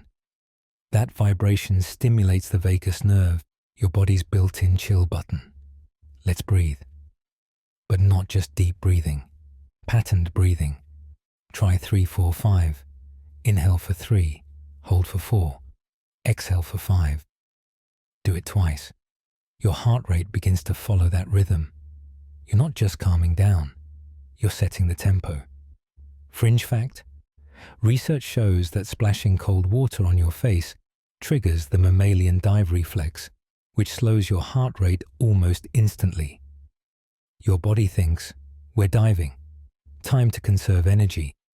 Yes, it's dramatic. And yes, it works. Keep a cold washcloth nearby if you want to go stealth mode. Want something even subtler? Name 5 things you can see. 4 you can touch. 3 you can hear. 2 you can smell. 1 you can taste. That's the 5-4-3-2-1 grounding technique. It sounds like kindergarten, but it's actually neuroscience. You're rerouting your attention from imagined panic to sensory presence. And if all else fails, narrate the spiral. Seriously, whisper to yourself, my heart is racing, my thoughts are darting, I feel pressure in my neck, my breath is short. This engages your prefrontal cortex and reduces the limbic system's freak-out response. You're saying, I see you, Storm, you're not in charge. At the 5-minute mark, you gently say, okay, that was enough for now. Stand up, change locations, take a sip of water, put on different socks, anything to signal, reset. You've just run the anxiety cooldown timer. It's not about fighting the wave, it's about surfing it, and knowing the shore is always just 5 minutes away. Let's wander somewhere new now, into a quiet, strange little space inside your mind. A room with soft lighting, mirrors that don't just reflect your face, but your patterns, your choices, your unspoken rhythms. This is mirror-level self-awareness. Not judgment, not overthinking, just seeing yourself. Clearly, calmly, from the outside in. And no, you don't have to meditate on a mountain to access it. Most people live their day like a first-person video game, everything through their own eyes, reacting moment to moment. But tonight, you're pressing a rare key, third-person perspective. That's when you start noticing you, how you respond, how you walk, what your face does when someone interrupts you mid-sentence. This isn't spiritual fluff. It's a real cognitive shift. Scientists call it metacognition, thinking about your thinking. Some say it evolved so we could predict social outcomes. Others believe it's just an accidental side effect of a self-aware brain. Either way, when you hit this mode, everything slows down. Let's practice. Picture yourself from the outside, not critically, just neutrally, like a character in a story. What's your posture? Your expression? Are your shoulders tense? Is your foot bouncing like you're stuck in an invisible earthquake? No judgment, just observe. That observation alone shifts your neural processing into a different zone. Here's a subtle trick. Mirroring. Look in a real mirror just for 10 seconds, without adjusting anything. Most people can't do it without fidgeting, fixing, avoiding. But if you stay, something strange happens. You start seeing not flaws but states. That version of me looks tired, or worried, or calm. Your face becomes a weather report. Want to go deeper? Try habit tracking, but not the influencer way. Once a day, ask yourself, what am I repeating that I haven't noticed? What emotion has been most common this week? What reaction have I been defaulting to? These questions are quiet light bulbs. They don't demand change. They just reveal patterns. And once you see a pattern, it loses its grip. Fringe fact: there's a form of therapy where people watch video recordings of themselves during conversations. It sounds horrifying, but over time, they become more self-aware and less reactive. Their voice changes, their language softens. Why? Because seeing yourself is disarming. You stop being the actor, you become the director. Here's your version. Mental playback. At the end of the day, replay one moment. Not a big one, a small interaction, the way you responded to a question, the look you gave the mirror, and instead of criticizing it, narrate it like a documentary. The human appeared tired but made a kind effort to engage. Bonus points for David Attenborough voice. Want a sensory anchor? Use scent. Choose one scent, essential oil, candle, even a specific tea. And use it only when you're doing this self-reflection. Your brain will begin to associate that smell with clarity. It becomes your self-awareness trigger. One sniff, and you're in the mirror room again. And remember, this awareness isn't about fixing yourself. It's about seeing what's already there. No shame, just insight. You've activated mirror-level self-awareness. Now, when someone says something that used to bother you, you won't just react. You'll notice yourself wanting to react. And in that tiny pause, freedom. Let's soften time now. Let it blur a little. You're about to try on a lens, one that stretches across years, reroutes old shame loops, and silences that nagging should-have voice echoing through your memory attic. Tonight, you're equipping the no-regret frame. Because regret, despite its dramatic flair, is often just a filter, applied retroactively in high definition, with all the clarity you didn't have when you made the choice. It's the ultimate unfair critic, sitting in a comfy chair in the present, judging your past self who was just trying not to fall apart. So we shift the frame. Start with this line. Given what I knew at the time and what I had to work with, that was the best choice I could have made.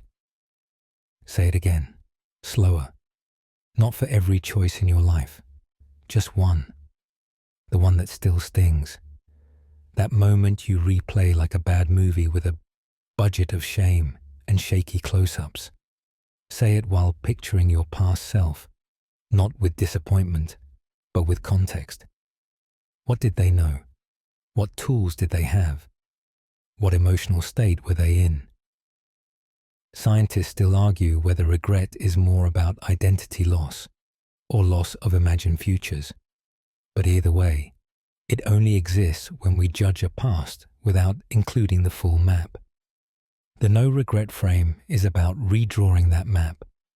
Now try this mental reframe. Swap roles. Imagine someone you love made that same choice. They tell you about it. Same timeline, same pressure, same uncertainty. Would you call them foolish? Would you condemn them forever? Or would you say, you were doing your best? Now say that to yourself. Let's go tactile. Get a piece of paper or imagine one. Write or pretend to write the phrase, I forgive the version of me who didn't know what I know now. You don't have to feel it yet, just see it. Sometimes the act of writing is more powerful than belief itself. The brain records it like a ritual. Symbolic closure. A chapter signed off. The weight loosens. Fringe technique? Try the third-person timeline journal. Write about a regret, but not in first person. Write, they were scared. They hoped it would work. They didn't have all the tools, but they moved anyway. Detaching slightly can help integrate the memory without re-traumatizing it. It gives you perspective, space, compassion. Now here's the secret twist. Some of your regrets, they led to who you are now. Not as poetic silver linings, but literal cause and effect plot points. The things you know now about people, pain, your strength, your thresholds were encoded through those mistakes. The messy scenes taught the best lines. There's a reason wisdom sounds calm, but looks messy from the inside. And if you're still tempted to rewrite the past, shift to curiosity. Instead of asking, why did I do that? Ask, what did that version of me need? That's the entry point to self-compassion. Not erasing the past, just understanding it with softer lighting. You've activated the no regret frame. Now, when the past reaches for your throat, you'll hand it a blanket instead. Say, rest, I've got it from here. So here you are, wiser, lighter, past self-forgiven. But now, let's talk about the present, where your brain feels like a browser with 37 open tabs, 8 auto-playing music, 3 frozen, and at least one somewhere playing a motivational video you don't remember clicking.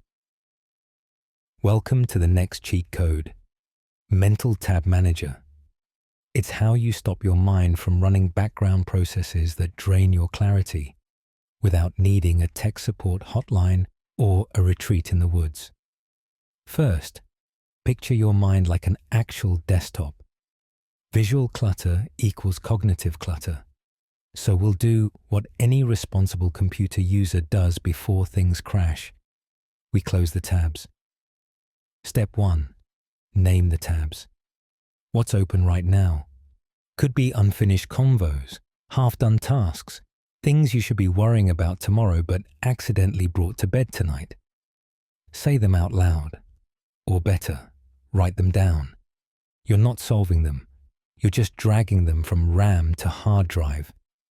This isn't a to-do list. It's a to-release list. You're telling your brain, yes, I see it. No, I'm not holding it in working memory. Scientists still argue whether cognitive load is a fixed bandwidth or flexes with stress, but they do agree. Naming thoughts reduces their mental weight. Now try this. Imagine each mental tab as a small glowing window. When you name it, watch yourself hit a soft X in the corner. It shrinks, floats down, and lands in a file marked tomorrow. Visualization isn't childish, it's processing power. Your brain responds better to images than logic anyway. Feeling chaotic? Add a breath cue per tab. 1 slow inhale, 1 slow exhale. Close one window. Repeat. It's like mental decluttering crossed with bedtime origami. Want to go weird? Tap into the Zeigarnik effect. Your brain holds on to incomplete tasks more aggressively than finished ones. Even small, silly things like text Sam back or buy oat milk. So as a workaround, Do one micro-completion. Answer one email. Set a calendar reminder. Wipe one surface. That single closure sends a signal that tasks can end. Now layer in something ancient, ritual closure. Not dramatic, just symbolic. Light a candle. Turn off one light switch. Flip your pillow. Sip from a certain mug. You're telling your brain, that phase of the day is closed. Time to reboot. Monks knew this. Toddlers know it. Your nervous system is dying for a cue like this. Fringe fact: writing a single sentence at the end of the day, just one, can offload more mental stress than a full journal entry, especially if it's a sentence like, "That's enough for today." It gives you emotional permission to stop running updates in the background. Still have tabs looping from anxiety? Try the mental trash folder technique. Picture dragging intrusive thoughts into a desktop recycle bin. It doesn't delete them forever. It just tucks them out of view. You can always come back to them. But not now, not tonight. You're not forgetful. You're full. And now, with Mental Tab Manager activated, your mind finally gets to sleep like your browser after too many pop-ups. Quiet, cleared, reset. You're already drifting. Mental tabs closed, breath quiet, thought loops coiling into stillness. Now we're flipping one last hidden switch. The gratitude override. And no, this isn't about writing 3 things in a journal like your 5th grade teacher told you to. This is deeper, weirder, more like slipping a new lens over your awareness and watching the whole emotional tone of the day shift sideways. Here's what most people get wrong about gratitude. They treat it like a to-do list item. Gratitude isn't a task. It's a state shifter. It's an override command, one that changes how your nervous system interprets the world. Scientists still argue whether the emotional benefits of gratitude come from serotonin production, prefrontal activation, or oxytocin release. But what they agree on is this: it works, and it's fast. So how do we activate it without sounding like we're forcing ourselves to be cheerful? Simple. We go specific. Don't list my health or my family. Zoom in. Instead of "I'm grateful for my body," say, "I'm grateful my left hand can still make coffee half asleep." Or, "I'm grateful for that one perfect stretch this morning that popped my shoulder like bubble wrap." Specificity tricks your brain into presence, and presence triggers the override. Want to feel it faster? Pair the thought with a physical gesture. Lightly press your hand to your chest. Not in a dramatic way, just enough pressure to say, "Hey body, remember this one." The combination of physical input and emotional focus sets off a mini neurochemical cocktail. Calm, softness, even warmth. Let's go fringe, nostalgic gratitude. Think of something you once had, even briefly, that made life better. A pet from childhood, a random teacher who believed in you, a moment at a bus stop where the sky looked unreal. Even if it's gone, the memory remains available. Your brain can relive the emotional state now. That's right. Gratitude is time travel, portable and instant. Now try reverse gratitude. This one's spicy. Pick something that annoyed you today, something tiny. Maybe your coffee spilled, or someone replied K to your carefully written message. Then ask, what did this force me to notice? Maybe you paused. Maybe you slowed down. Maybe it helped you set a boundary.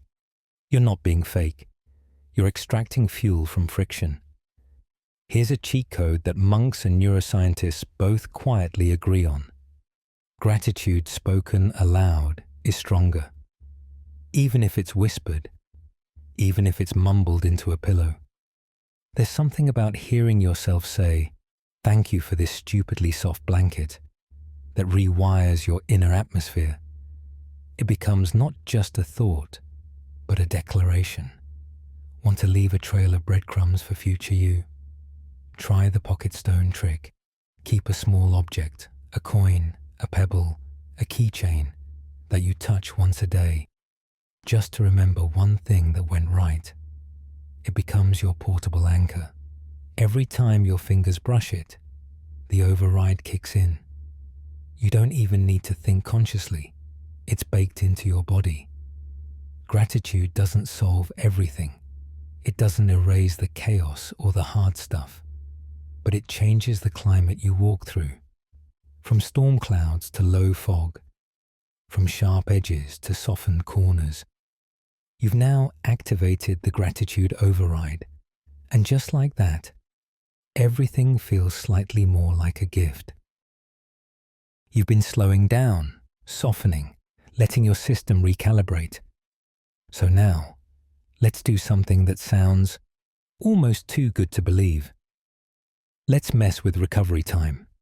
Let's activate the fast-forward healing cheat code. This isn't snake oil. It's science mixed with just the right dash of magic. Because your body doesn't just heal on autopilot. It heals based on context. And you can change that context. Right here, under your blanket. Let's begin with something you already know. The placebo effect is real. But here's what they don't always tell you. It works even when you know it's a placebo. In one study, people were given sugar pills labeled as placebos and still reported better symptoms. Why? Because belief is not just a thought. It's a neurological cascade. Your expectations send instructions to your immune system, your pain circuits, your digestive system. And it's not just about pills. It's about ritual. That's your first cheat code. Want to heal faster? Create a healing ritual. Not because it's magic, but because your body listens better when you behave like you're healing. Put on a recovery hoodie. Light a certain candle. Sip a warm drink with 2 hands. Tell your nervous system, we are now in repair mode. It will start responding. You're not fooling yourself. You're programming yourself. Next layer, visualization. It's not fluffy, it's physical. Athletes who visualize muscle movement actually strengthen those muscles without lifting a weight. Cancer patients who imagine their white blood cells winning battles see improved markers. So let's try it. Close your eyes. Picture the area that needs healing, body or mind. Imagine warm light moving toward it, soft golden waves wrapping it like gauze. No fighting, no fixing, just warmth. Your parasympathetic nervous system activates in moments. That's your built-in repair crew. You just gave them the green light. Fringe fact: laughter speeds up wound healing, not a metaphor. A real study found that patients who laughed, genuinely or even just watched something funny, healed faster after surgery. Something about dopamine, relaxation, and increased blood flow. So yes, your favorite memes might be medicinal. Still foggy? Use tactile input. Wrap yourself in something soft. Touch your own arm, gently, slowly, like you're comforting a tired version of yourself who just got home from something hard. That touch releases oxytocin and signals safe, safe, safe. Healing doesn't happen when the body is scanning for threats. It happens when it's told it can finally repair. Want to go old school? Whisper a phrase like, "My body knows how to heal." Say it while you breathe out. Not loud, not theatrical, just honest. Scientists still debate whether affirmations work because of self-conditioning or neural priming. But if your cells are listening, wouldn't you want them to hear something helpful? And here's the last one. Sleep timing. Most cellular repair happens during deep sleep, especially during the first 90-minute cycle. So if you can't sleep long, sleep early, before midnight. That's when your body gets its best quality updates, like a software patch that only works in the dark. You're not being lazy, you're healing. You've activated fast-forward healing. Not instant, not magic, but real. And now, your body's listening. Here we go. Soft, slow, screen light fading. And just in time, because this next cheat code is about reclaiming a part of your mind that's been gently pickpocketed by pixels. Let's run the digital dopamine detox. Not a dramatic 40-day no-phone cleanse, but a subtle nighttime reset. Because your brain's reward circuits, they're fried. And tonight, we reboot them. Let's start with the chemistry. Dopamine isn't the pleasure chemical. That's old science. It's the anticipation chemical, the one that makes you crave, seek, scroll, repeat. Every ping, like, and swipe trains your brain to expect a micro hit of maybe, like a digital slot machine. Scientists still argue whether the rise in screen-based fatigue is due to overstimulation or undersatisfaction.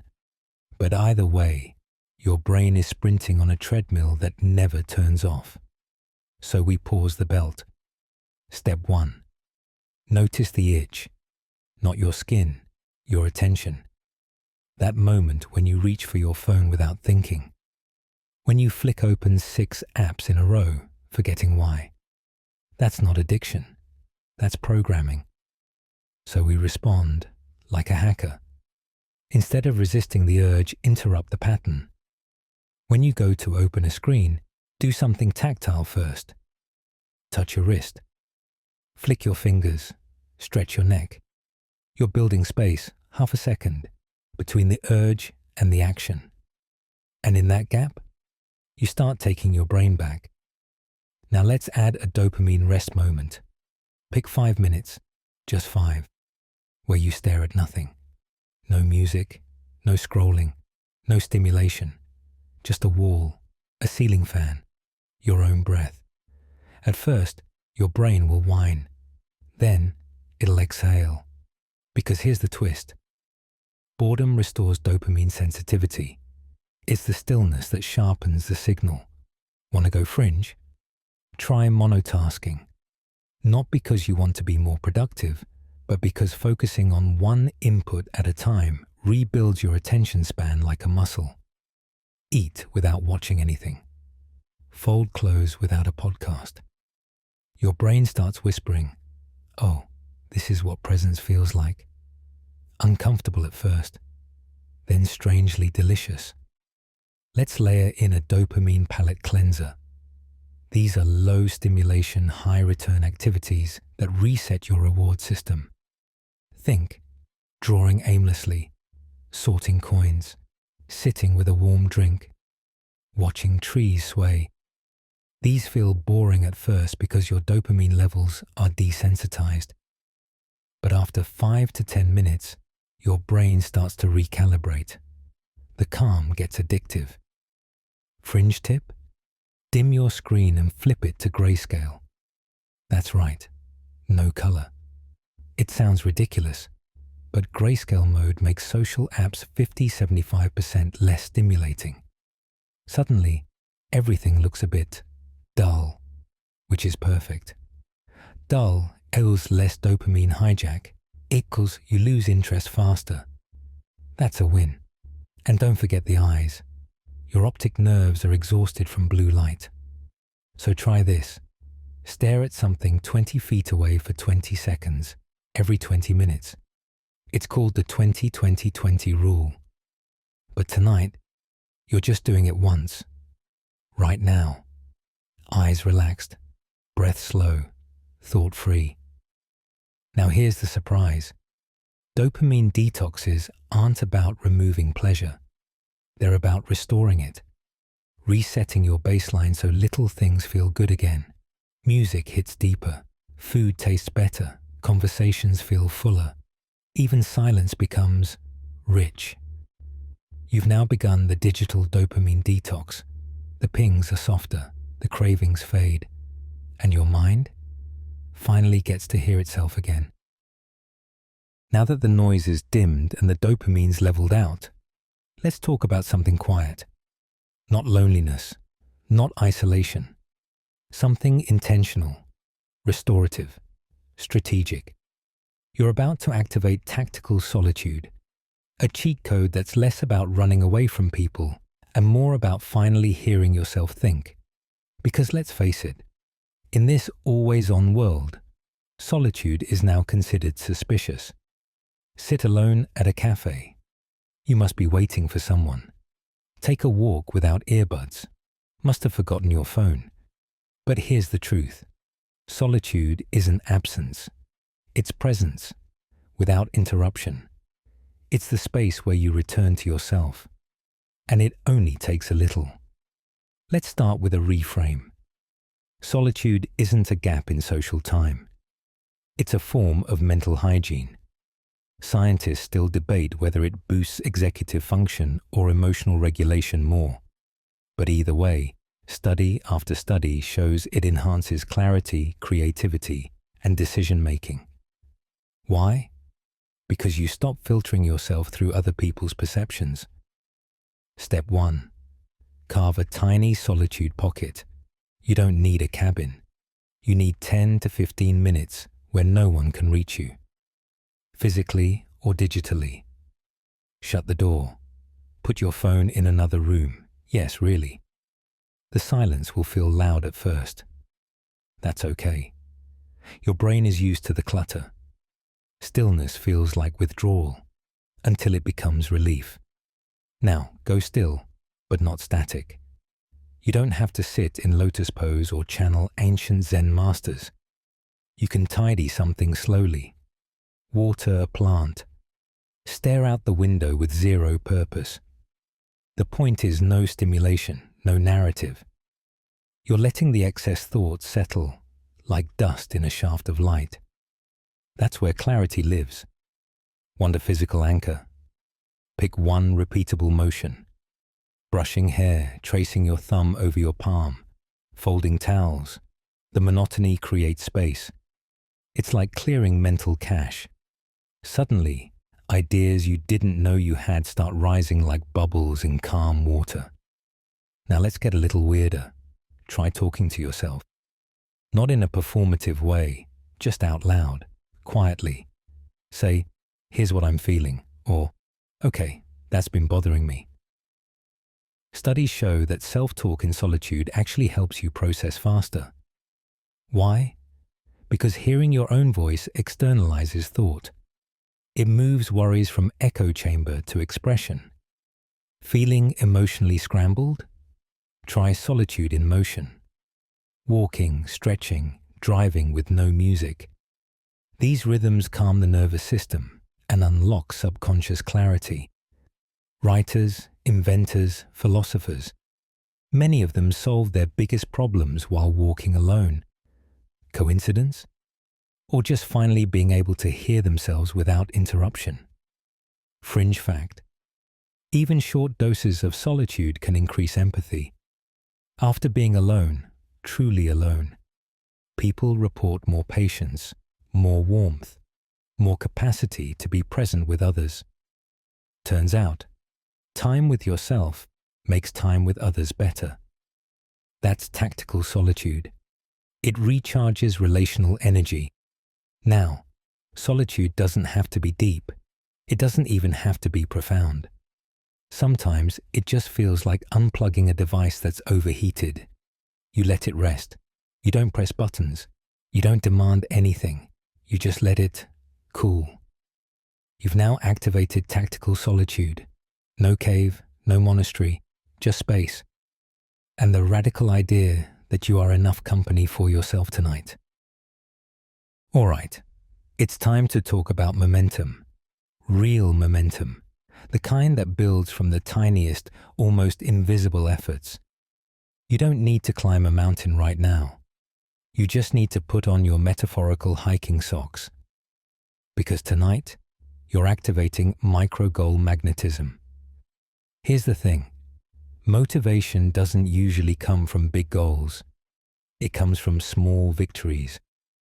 Scientists still argue whether this is due to the dopamine reward system or task-based memory consolidation. But either way, your brain is hardwired to love progress. Not success, progress. Tiny check marks, slight movement, 1 foot forward. That's what pulls you in, so we use it, intentionally. Let's start with the secret game designers already know. Make it too easy to start. Want to tidy your space? The goal isn't clean the room, it's fold 1 towel. Want to write a paper? It's not finish 5 pages, it's open the document. These are micro goals, so small, your inner resistance doesn't notice them. But once you start, your brain wants to keep going. That's the magnet effect. Now here's a simple cheat. Write down a task that's already done. Yes, even if it's brushed teeth or didn't scream at the toaster. Check it off. Feel the tiny high. You're training your mind to associate action with reward, and that builds inertia. One ticked box leads to another. Next trick, visual countdowns. Your brain craves finish lines. Create a visible tracker, a sticky note, a phone widget, a calendar streak. Each mark is a breadcrumb for future you. It says, we're building something here. Even 5 days of progress becomes emotionally magnetic. Your brain doesn't want to break the streak. It becomes personally invested. Fringe fact. Micro goals activate a part of your brain called the ventral striatum, involved in goal valuation and reward pursuit. But here's the twist. It doesn't care how big the goal is, just that it's moving, even if the step is microscopic. Now here's a weird but wonderful one. Celebrate out loud. Not like a halftime show. Just whisper, nice, or that's done. It sounds silly. But vocalizing progress cements it in memory. It closes the loop. Your brain gets closure. And closure yields clarity. Try this if you're feeling low energy. Combine micro goals with the micro pleasures. One tiny task, one tiny reward. Send an email. Stretch your back. Take out trash. Put on fuzzy socks. You're creating a loop. Effort, reward, repeat. It's basic behavior design, and it works ridiculously well. And if the goals still feel too heavy, use action verbs only. Instead of be more confident, say, stand up straight for 10 seconds. Instead of fix my life, say, drink 1 glass of water. That subtle shift pulls you out of abstract overwhelm and into doable specifics. Because here's the truth. Action creates identity. You don't become disciplined first. You do one disciplined thing, and then your brain starts updating the character sheet. You've activated micro-goal magnetism. Tiny steps, visible progress, and soon, without even noticing, you'll look back and realize you've been moving all along. So far, you've tuned your inner systems, clarity, energy, attention, action. But now, we need to build the outer layer, the invisible skin between you and the world. The cheat code tonight is the Boundary Builder Blueprint. Think of it as crafting emotional architecture, quiet, firm, respectful, and absolutely non-negotiable. Because here's the honest truth. You can't regulate your mind if your life is a 24/7 group chat. You can't reboot if people keep dragging you into their drama, expectations, or tiny emotional tornadoes. Boundaries aren't walls, they're filters. They decide what energy stays in and what slides politely off the porch.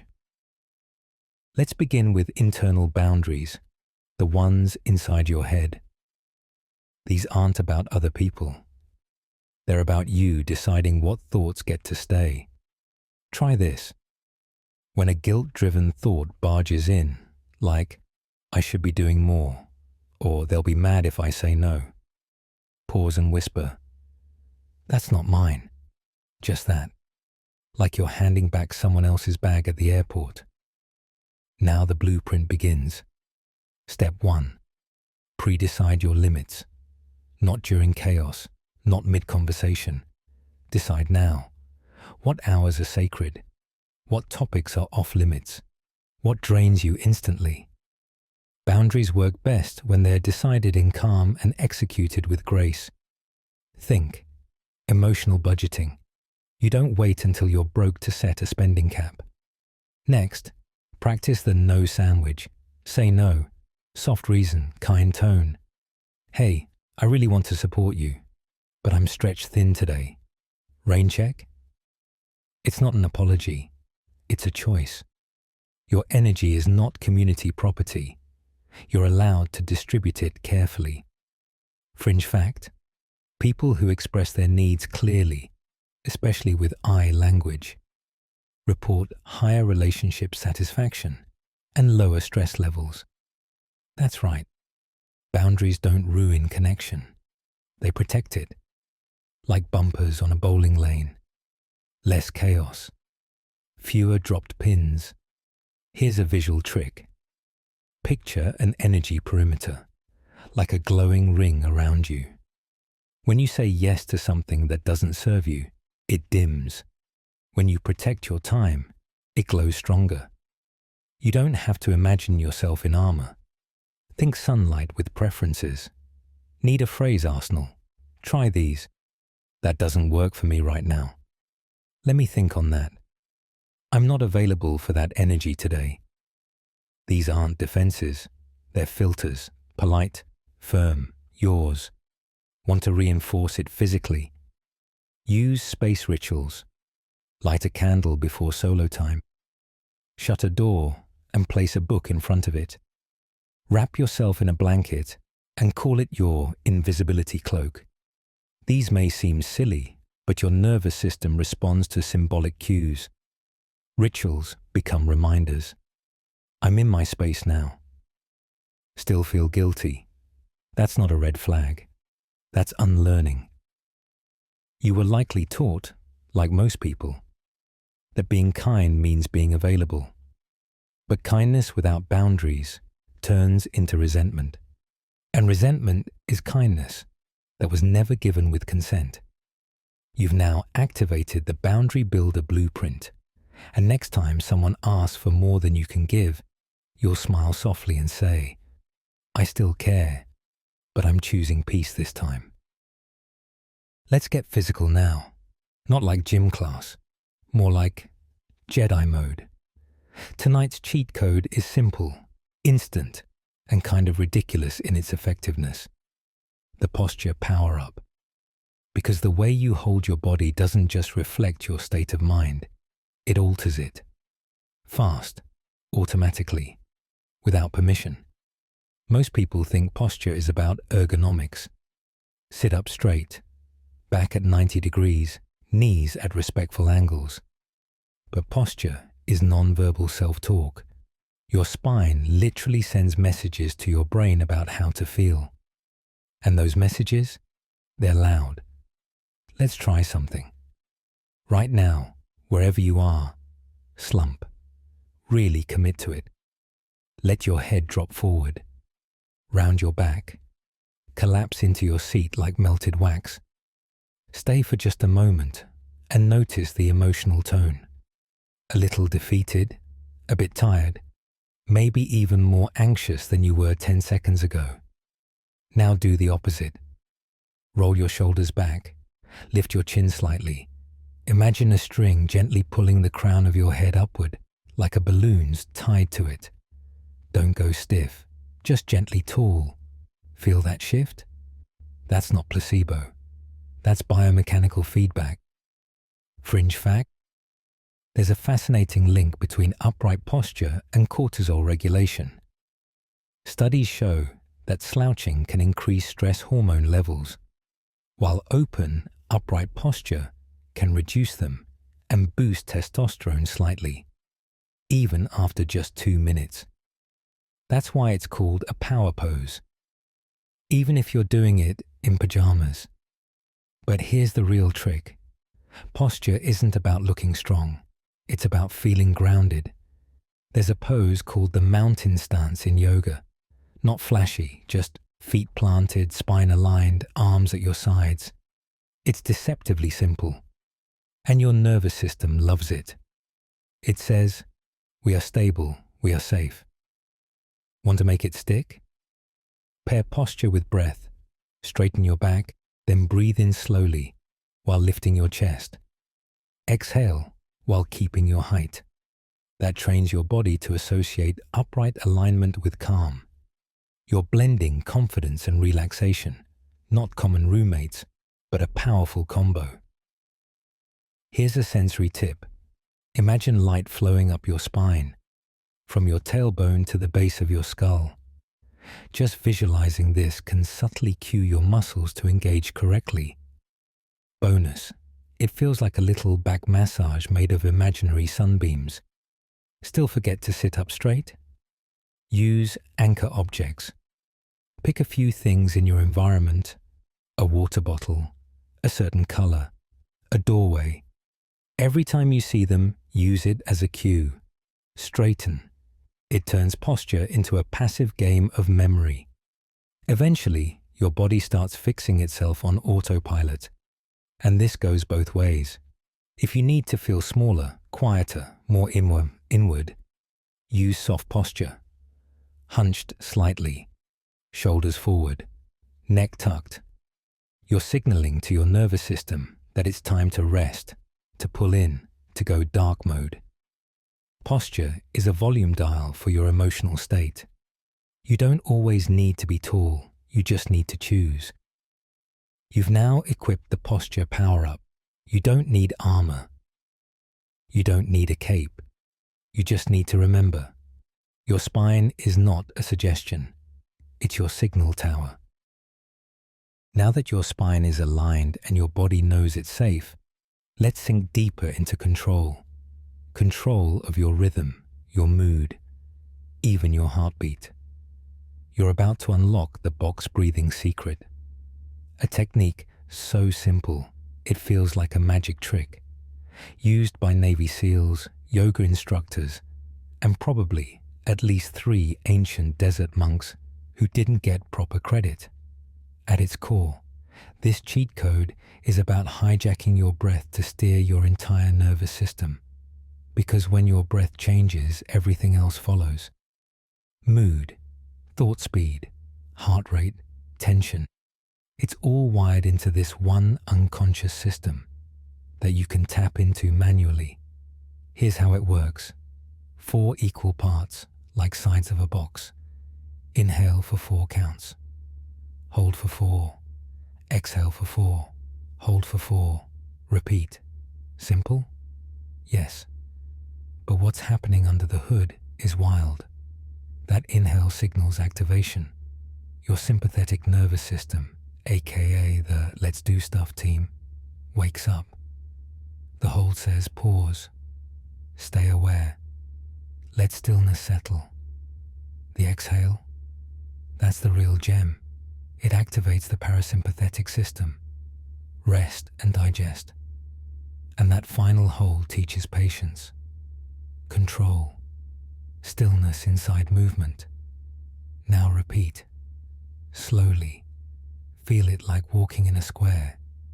Inhale, corner 1. Hold, corner 2. Exhale, corner 3. Hold again, corner 4. Back where you started. And yet, not. Scientists still debate whether the benefits come from increased carbon dioxide tolerance, vagus nerve stimulation, or rhythmic heart entrainment.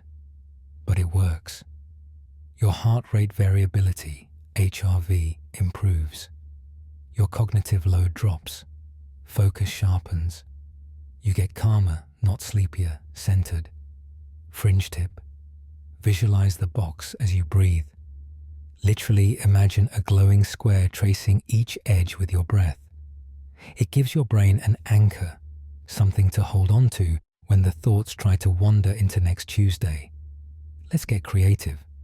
Box breathing isn't one size fits all. You can adjust it.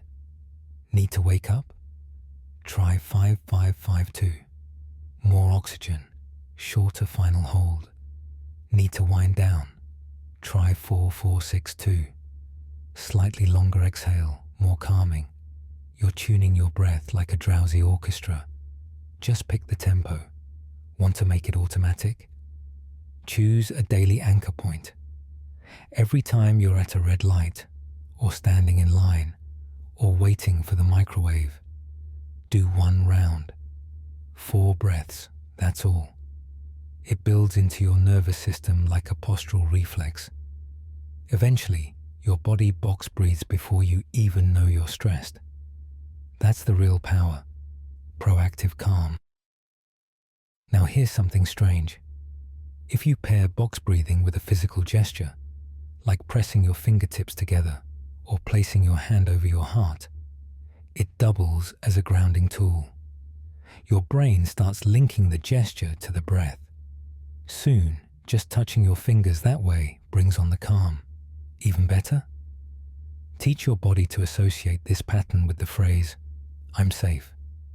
Not dramatically, not even consciously, just whispered during a breath cycle. Inhale, "I'm." Hold, silence. Exhale, safe. Your brain starts believing it, and eventually your body stops asking the question. You've now unlocked the box breathing secret. No device, no guru, just breath and shape. And every time the world feels too loud, you'll know there's always a box to return to. You've been breathing steady, posture tall, thoughts quiet. Now let's head deeper into the filing cabinets of your mind, specifically the messy drawer marked memory. Tonight's cheat code is the memory upgrade loop. Because no, your brain isn't bad at remembering things. It just hasn't been shown how to store them properly. Here's the truth. Memory isn't a vault. It's a construction site. Memories don't just get saved. They get built, layered, tagged, and reinforced. And with a few easy tweaks, you can help your brain lay better bricks. Let's start with the loop. Encode, repeat, anchor, sleep, recall. It's the simplest upgrade cycle you're not using. Step 1. Encode. This is where attention matters. Your brain only saves what it believes is important. So if you're scrolling while someone tells you their name, not important, gone. But if you intentionally focus, repeat it aloud, picture it on their forehead in glittery font, your brain says, "Oh, we care about this? Cool." Encoding begins. Want to supercharge it? Use multisensory encoding. Pair a fact with an image, a smell, a sound. The more inputs you attach, the more handles your brain has to grab it later. That's why songs get stuck. They hit sound, rhythm, and emotion all at once. Step 2. Repeat. Not just endlessly, but spaced. Revisit the thing you want to remember just after you're about to forget it. This is called spaced repetition. Flashcard apps use it. Polyglots swear by it. Even your brain uses it naturally, if you stop cramming and start spacing. Try 10 minutes, then an hour, then a day. It's like telling your brain, "Hey, build this stronger." Step 3. Anchor. Associate what you're learning with a place or a movement. This is called contextual memory. Study in the same spot where you'll recall, or chew the same flavor gum, or wear a specific hoodie while reading. You're not just remembering information, you're remembering a state. Reactivate the state and the memory tags along. Fringe fact: the scent of rosemary has been linked to improved memory. Ancient Greeks used to wear sprigs of it during exams. Turns out they weren't just being dramatic. Certain scents can stimulate the hippocampus, your memory hub. Worth trying. Worst case, Your room smells fancy. Step 4. Sleep. This one's non-negotiable. Your brain replays important memories during deep sleep. If you learn something new, then binge videos until 2 o'clock a.m., that memory's as good as dust. But if you sleep within 3 hours of learning it, consolidation skyrockets. It's like hitting save at the end of a game level instead of hoping it auto-saved somewhere. And finally, step 5. Recall. Don't just reread. Test yourself. The act of pulling a memory up strengthens it far more than reviewing it passively. This is known as retrieval practice. You're training your brain to not just store info, but to find it again. Want to make it fun? Turn your own learning into a story. Narrate it, draw it, explain it to your pillow. The more ridiculous the explanation, the more it sticks. Your brain is a drama queen. It remembers flair. You've now installed the memory upgrade loop, from random scribbles to clean shelves. And tomorrow, when something finally sticks without effort, you'll know. It's not luck. It's the loop. Now that your memory's humming, it's time to revisit someone you haven't checked in on in a while. They've been here the whole time, curled up in a corner of your imagination, waiting for a knock on the door. Tonight, we unlock the cheat code called Inner Child Resurrection. Not as spooky as it sounds, but just as powerful. See, your inner child isn't some abstract metaphor. It's a neural imprint, a living archive of the way you once saw the world. Curious, soft, honest, a little weird. And while you've grown up and put on adult armor and added task lists and taxes, that little version of you never left. They've just been whispering from the basement. And now you're going down there. Flashlight on, but gently. Let's begin with a quiet reconnection. Close your eyes. Picture yourself, not now, but you at age 6 or 8, or whatever version of you still had a sticky face and mismatched socks. Really see them, the way they sat, what they wore, what they believed the world was full of. Now picture them looking up at you. What's their expression? Now say this: I'm still here, and I've got you. Feel the shift? That's integration. That's remembering a part of yourself you didn't even realize was still knocking. Scientists still argue whether the inner child is stored as emotional memory or early neural patterning. But either way, inner child work activates dormant parts of your emotional wiring. Compassion, playfulness, even bravery. You're not infantilizing yourself. You're reconnecting with your root system. Let's go tactile. Pick up something simple that would have made 8-year-old you lose their mind. A favorite snack, a crayon, a cartoon episode. Sit with it, not in irony, not in ha-ha nostalgia, but in reverence. You're letting that kid back into the room. Want to hear the fringe version? Some therapists have people write letters to their inner child, or from them. Ask them, what do you need? You might be surprised. Often it's not money or productivity. It's I want to rest, or I want to play, or I don't want to be scared anymore. That version of you, they're the part that got excited for no reason. Who sang in the back seat? Who asked weird questions? Who cried easily? Who believed in things without needing proof? You don't need to become them, just bring them with you. Now here's the practical twist. Your inner child is also where you left most of your early coping mechanisms. If they're still running the emotional show, they might be sabotaging you without realizing it. The key is reparenting, not pushing the kid away, but showing them, hey, I'm the adult now. You can rest. I'll handle this one. Want to seal it? Use a mirror. Look at yourself softly, not with critique, but as if you're seeing that same child inside your grown-up frame. Whisper something you needed to hear back then. You're doing better than you think. You don't have to be perfect. I love how weird you are. You've just resurrected your inner child. And from now on, every time you feel lost, you'll know where to go looking. Not forward, but inward. You've met your inner child again, held their hand, softened your stance. So now, let's talk about what happens when fear takes the wheel. Not terror exactly, not jump scares, just that low electrical hum that runs under your decisions. You're about to activate the fear response tuner, because fear isn't always loud. Sometimes it shows up as hesitation. Avoidance.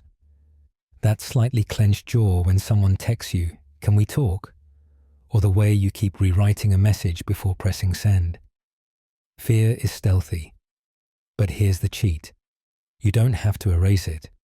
You just have to tune it, like an old radio with too much static. Let's start with this fact. Fear is a prediction engine. Your brain tries to guess what's coming based on what's happened. And it's a little dramatic. A missed call becomes a catastrophe. A raised eyebrow becomes rejection. Scientists still argue whether this hypervigilance is evolutionary patterning or trauma conditioning.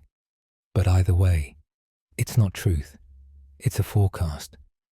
So your job, don't fight the fear. Adjust the signal. Step 1. Name the shape of the fear.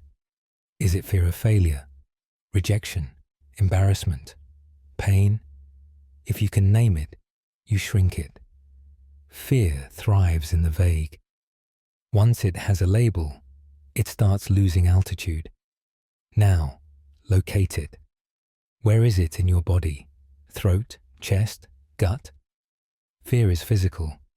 If you treat it like a thought, it'll keep squirming. But if you scan your body and say, here's where you're hiding, you break the loop. Observation without judgment, calm. Here's a simple reframe. Instead of saying, "I'm scared," say, "My body is preparing me." That shift, it's massive. You're telling yourself, this is energy, not doom. That fluttery chest, prepping for action. That tight stomach, scanning for risk. That doesn't mean something bad will happen. It means your system cares. And that's kind of beautiful. Want a weird one? Whisper a yes. When you feel fear rise, say, just under your breath, yes. Not to the danger, to the moment. Yes, I feel this. Yes, I can be here anyway. This is based on a mindfulness technique called acceptance anchoring. You're making space. Fear hates space. It dissolves in it. Fringe fact: holding something cold, like an ice cube or a chilled drink, can interrupt spiraling fear by hijacking your sensory circuits. It says, focus here, not there. Your amygdala gets confused, in a good way, and quiets down. It's like giving a toddler a lollipop during a tantrum. Not forever, just long enough to breathe. Want to go next level? Write down your fear as a script, literally, like a dramatic monologue. I'm scared this won't work out. I'm scared they'll leave. I'm scared I'll mess it up. Then, new page, write the counterscript. I've survived worse. I've learned from failure. I'm showing up anyway. You're not trying to convince yourself. You're giving equal airtime to the whole story. And remember, fear isn't your enemy. It's your smoke alarm. You don't smash it. You check for fire. Then you turn it down. You've now tuned your fear response. Not off, just lower, clearer, quieter, and in the background where it belongs. You've learned to tune fear down, to quiet the static. But now, let's flip that and listen closer, deeper. Because your next cheat code is all about hearing the signals beneath the noise. This one's called the subconscious signal boost. And yes, It's exactly what it sounds like. Because whether you realize it or not, your subconscious is constantly feeding you intel. Through gut feelings, through dreams, through weird vibes you can't quite explain. It's not mystical. It's data you've absorbed and processed without words. Scientists still argue whether the subconscious stores emotional memory, learned pattern recognition, or unresolved narratives. The answer? Probably all of the above. But what's more interesting is that it's talking to you all the time. You just haven't been trained to listen. So tonight, you learn how to boost the signal. Step 1. Activate stillness. Not just outer quiet, inner receptivity. Sit, lie down, pause. No agenda, just observation. Let your mind wander, but gently guide it back when it sprints.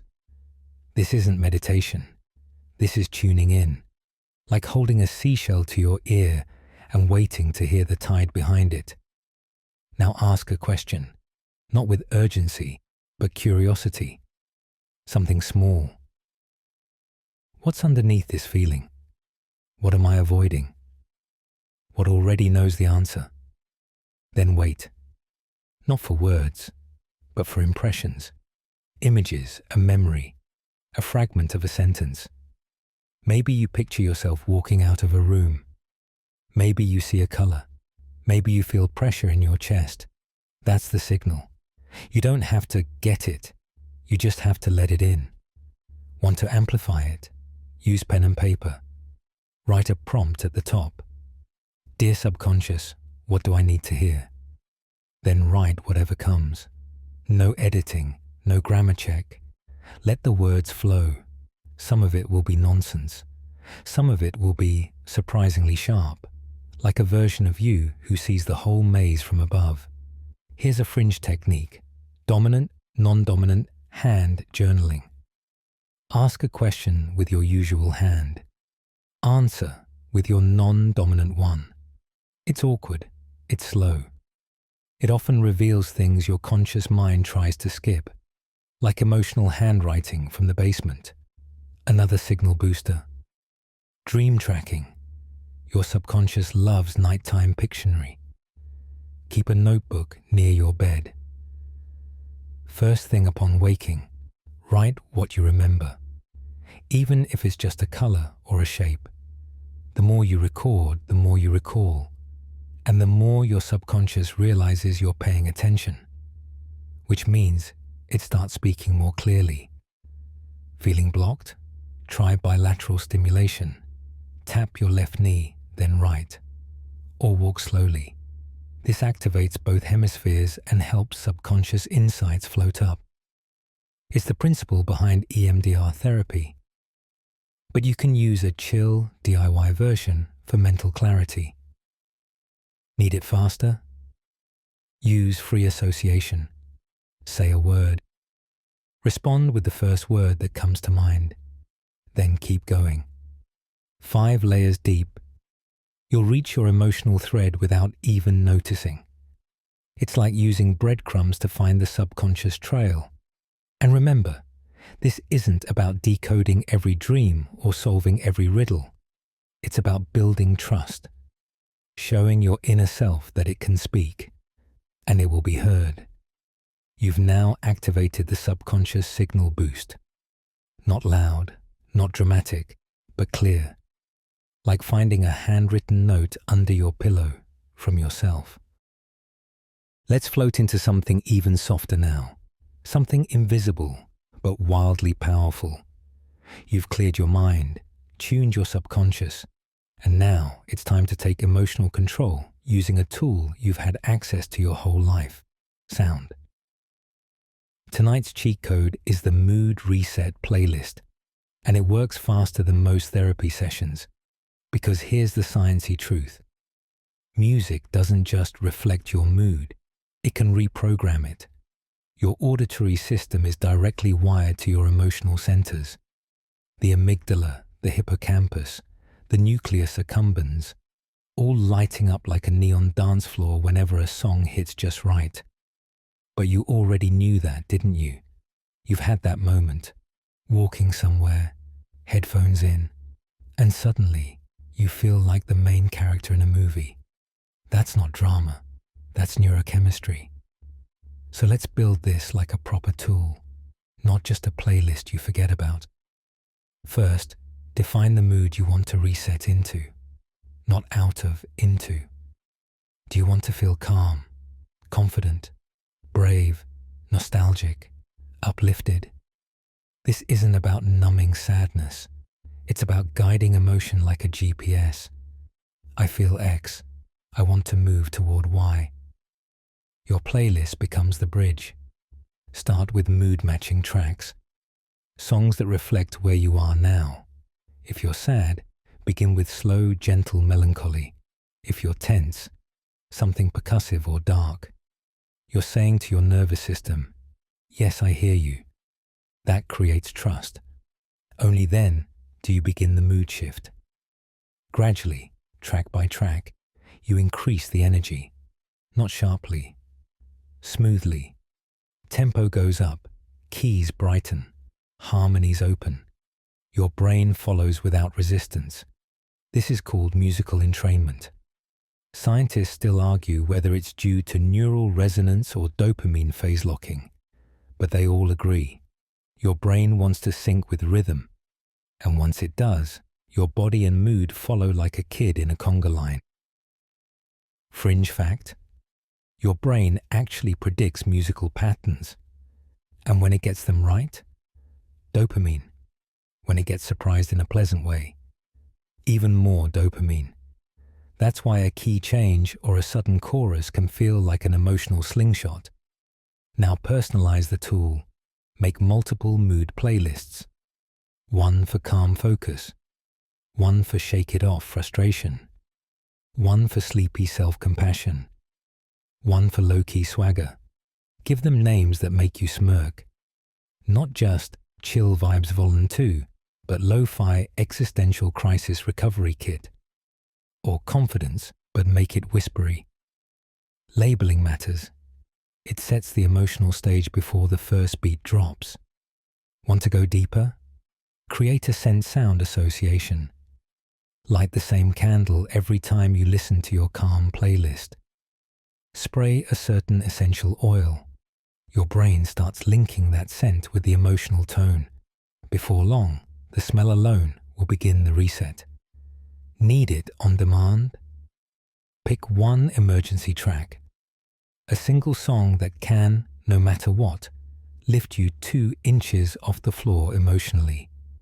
Keep it saved. Make it sacred. That's your eject button. Use it wisely. And remember, you're not using music to escape. You're using it to conduct. Like a symphony made of mood swings. You're the one holding the baton now. You've now activated your mood reset playlist. Your soundtrack, your story. And tomorrow, when you press play on the day, you'll feel it, the shift, the pulse, the power. The music's faded now, the atmosphere clean, your mood's gently rewired. But before you drift into full sleep mode, we had to activate one of the most useful and surprisingly sacred cheat codes of them all, the Clarity Hour ritual. A quiet, intentional time block that's less about getting things done and more about knowing what's worth doing. Because let's face it, your mental inbox is stuffed. Half-read emails, half-thought plans, echoes of unfinished conversations. And clarity? Clarity feels like a unicorn you only catch glimpses of when you're shampooing your hair. So tonight, you learn to summon it. Clarity doesn't show up when you scream for it. It shows up when you make space for it. And that's what the Clarity Hour is. A weekly or daily ritual where you step outside the whirlwind, sit down with your life and ask, what actually matters right now? Step 1, set the scene.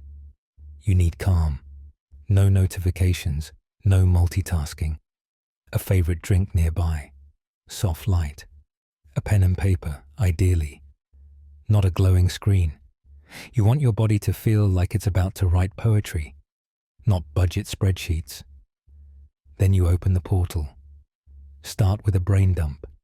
Let it all pour out. Everything on your mind. No order, no grammar.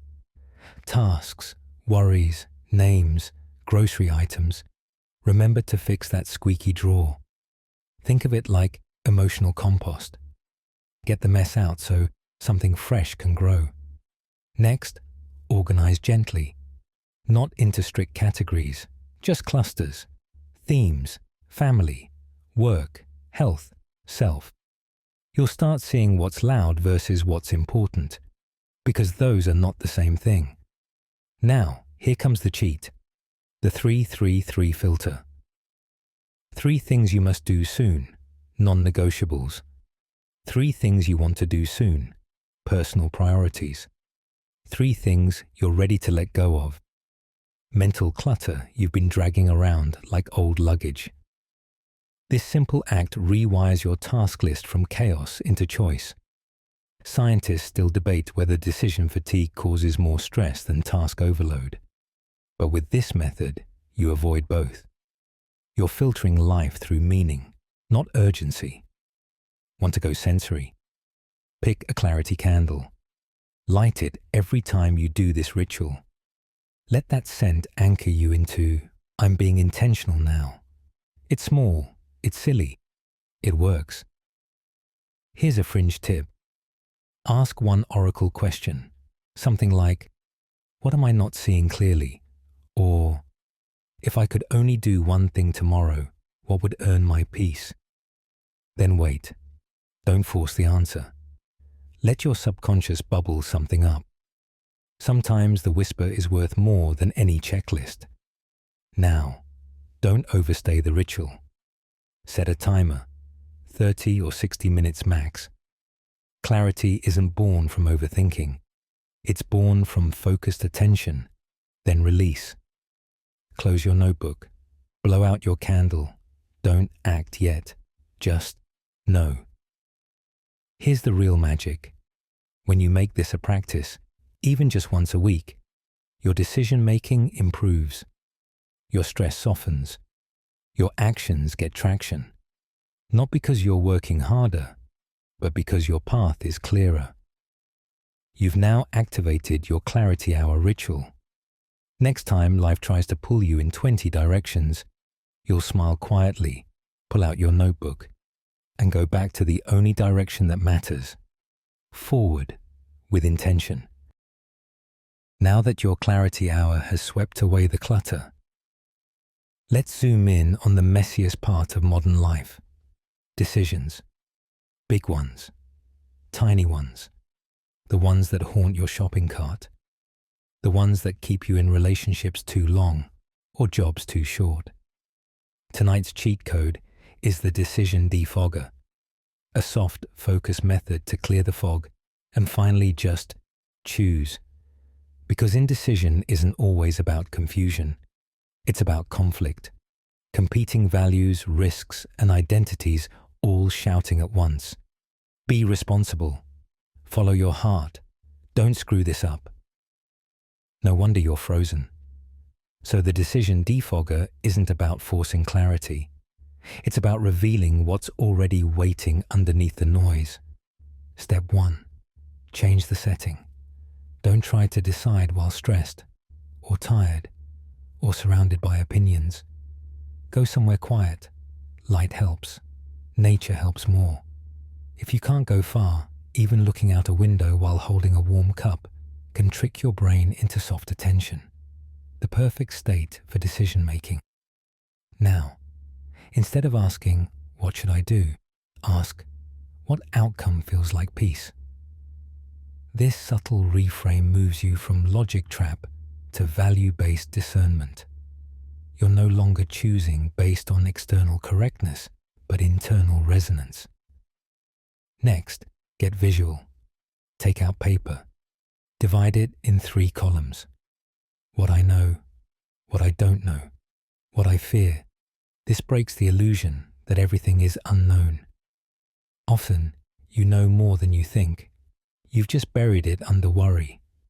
Fear, when named, shrinks. Unknowns become fewer. Suddenly the fog parts a little. Want to cheat that feels illegal? Ask future you.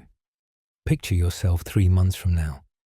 Not your ideal fantasy self, just a slightly wiser version. What did they choose? How do they feel about it? This works because your subconscious has already been running simulations. Future you is the calmest advisor you've never called. Now let's bring in your body. Make 2 test decisions, internally. Say to yourself, I've chosen option A. Then notice how your body reacts. Breath, shoulders, jaw. Then try option B. One of them will usually spark either relief or tension. That's your nervous system talking. Fringe fact, your gut microbiome has over 100 million neurons, more than a dog's brain. And while scientists still argue about the depth of its influence, it plays a measurable role in intuitive decision-making. So yes, gut feeling is real, and often right. Still stuck? Try the coin trick. Flip a coin, not to obey it, but to notice your reaction. While it's in the air, you'll realize what side you hope it lands on. Boom, there's your answer. Still doubting? That's fine. Try the decision minimizer question. Will this matter in a year? If yes, proceed with full presence. If no, give yourself permission to choose and move on. Not every decision needs to be life-defining. Some just need to be done. And here's the secret. You'll never have 100% certainty. That's a myth. Most decisions happen at 60-70%. The rest is faith, feedback, and flexibility. And you have all 3. You've now activated the decision defogger. No more spirals, no more endless pros and cons. Just you. Choosing with clarity, even in the mist. You've cleared the fog, made your choice, and now you're standing at the edge of action. One more step, and everything changes. But what you need isn't motivation. It's not hype or ego, or even certainty. What you need is confidence, steady, silent, non-negotiable. Tonight's cheat code, the confidence circuit hack. Let's destroy a myth first. Confidence is not the result of success. It's the precondition. It doesn't come after you win.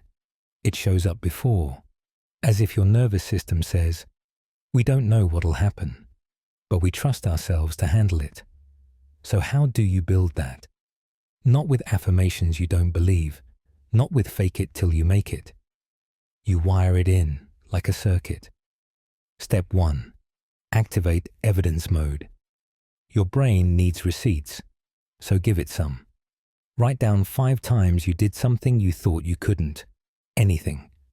Passed a test, survived a breakup, fixed the printer, ate 1 vegetable when you swore you couldn't. They don't have to be impressive, just real. This creates an internal archive. When doubt shows up, you show it the file folder. We've done hard things. Here's proof. Now let's hit the core. Identity circuitry. You don't need to feel confident to act confident. You need to act as if you're someone who follows through.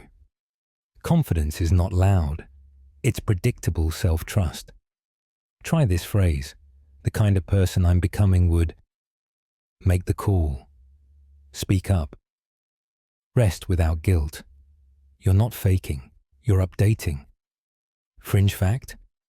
Athletes use something called mental contrasting, visualizing both success and the obstacles. Not just seeing the win, but preparing for the dip.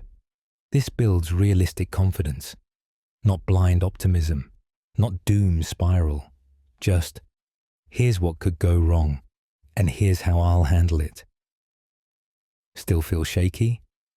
Build your power posture circuit. Shoulders open, neck long, jaw soft. Move like someone who knows where they're going, even if they're just going to the fridge. Your body sends constant feedback to your brain. Posture first, belief follows. Now here's the actual cheat. Borrow confidence. From your past self, who's done this before. From your future self, who already knows the outcome. Or from someone you admire. Channel their stance, their tone, their eye contact. This is called neural mirroring, and your brain does it automatically. Might as well choose who it mirrors. And let's talk about voice. Your tone matters more than your words. Even a whispered, "I've got this," hits harder if you say it like you mean it. Try this. Lower your voice by half a note. Speak a little slower. Your nervous system hears that tone shift and mirrors it. Last trick? Pre-celebration. Don't wait until you succeed. Picture it already done. Feel the relief. Breathe like it's behind you. Let your body memorize success before it happens. You're teaching your brain that this path is already carved. All you have to do is walk it. You've now activated the confidence circuit hack. Not loud, not cocky, not fake, just steady belief that whoever you are tomorrow will be built by what you do tonight. Now let's crack open one of the slipperiest codes of them all, motivation. That elusive push. That fire everyone seems to have on Instagram at 5 a.m. while you're still deciding if today's pants will be real or pajama. But tonight, you get a different approach. Not willpower, not hustle culture. You're unlocking the reverse motivation formula. Because here's the uncomfortable truth. You're not lazy. You're just uninspired by bad inputs. You're not undisciplined. You're just tired of pushing toward goals that don't feel real. So let's flip the script. Traditional motivation says, find inspiration, take action, get results. But here's what actually works for most brains, especially sleepy ones. Take action, feel better, become motivated. That's the reverse loop. You don't wait to feel ready. You create readiness by moving, even badly, especially badly. Step 1, shrink the entry point. If your brain resists the task, don't argue, just make it embarrassingly small. Not write for an hour, just open the dock. Not go to the gym, just put on socks. Not clean the kitchen, just throw out one napkin. That first tiny act, it bypasses your mental resistance center. Hi there, anterior cingulate cortex, and flips a tiny switch. Oh yeah, we've started. Now let's trigger the next cheat. Momentum memory. Your body remembers what it feels like to be in motion. Use that. Remind yourself, I felt productive before. I just need to re-enter the current. Action generates energy, not the other way around. Feeling stubborn? Try the 10-minute lie. Tell yourself you'll only do it for 10 minutes. Set a timer. At minute 11, most people keep going, not because they want to, but because they're already inside the activity. It's like tricking a cat into a bath by pretending it's a blanket. Fringe science alert. Motivation is not a single brain region. It's a circuit involving dopamine, effort tracking, and perceived reward. The trick is to lower the required effort and raise the emotional reward. Which brings us to step 2. Pair effort with dopamine. Turn the action into an event. Play your favorite track. Light your best candle. Do the first 5 minutes while eating something joyful. Your brain starts to associate the task with pleasure instead of dread. Now reverse motivate using fear, but kindly. Ask, what does it cost me not to do this? Not guilt, just awareness. What part of you slowly dims when this gets postponed again? Fear of stagnation can be a cleaner motivator than hope for success. Still stuck? Say this out loud. I'll be proud of myself in 20 minutes. Even if you don't believe it, your brain clocks the timeline. It becomes a short story instead of an epic saga. Here's the deepest layer. Motivation isn't about hype, it's about alignment. When you do something that matches your values, something true, even if it's small, your motivation rises to meet you. You've now activated the reverse motivation formula. No more waiting for the mood to strike. You create it by moving first and letting your feelings catch up. You've recharged your confidence, reverse engineered your motivation, and moved forward with tiny, powerful steps. But now it's time to clear the deeper backlog. The invisible pile-up you've been carrying behind your eyes. Welcome to the next cheat code. Emotional inbox 0. No folders, no filters, just one clean sweep through the mental mess. Because let's be honest, your brain is full of unsent drafts.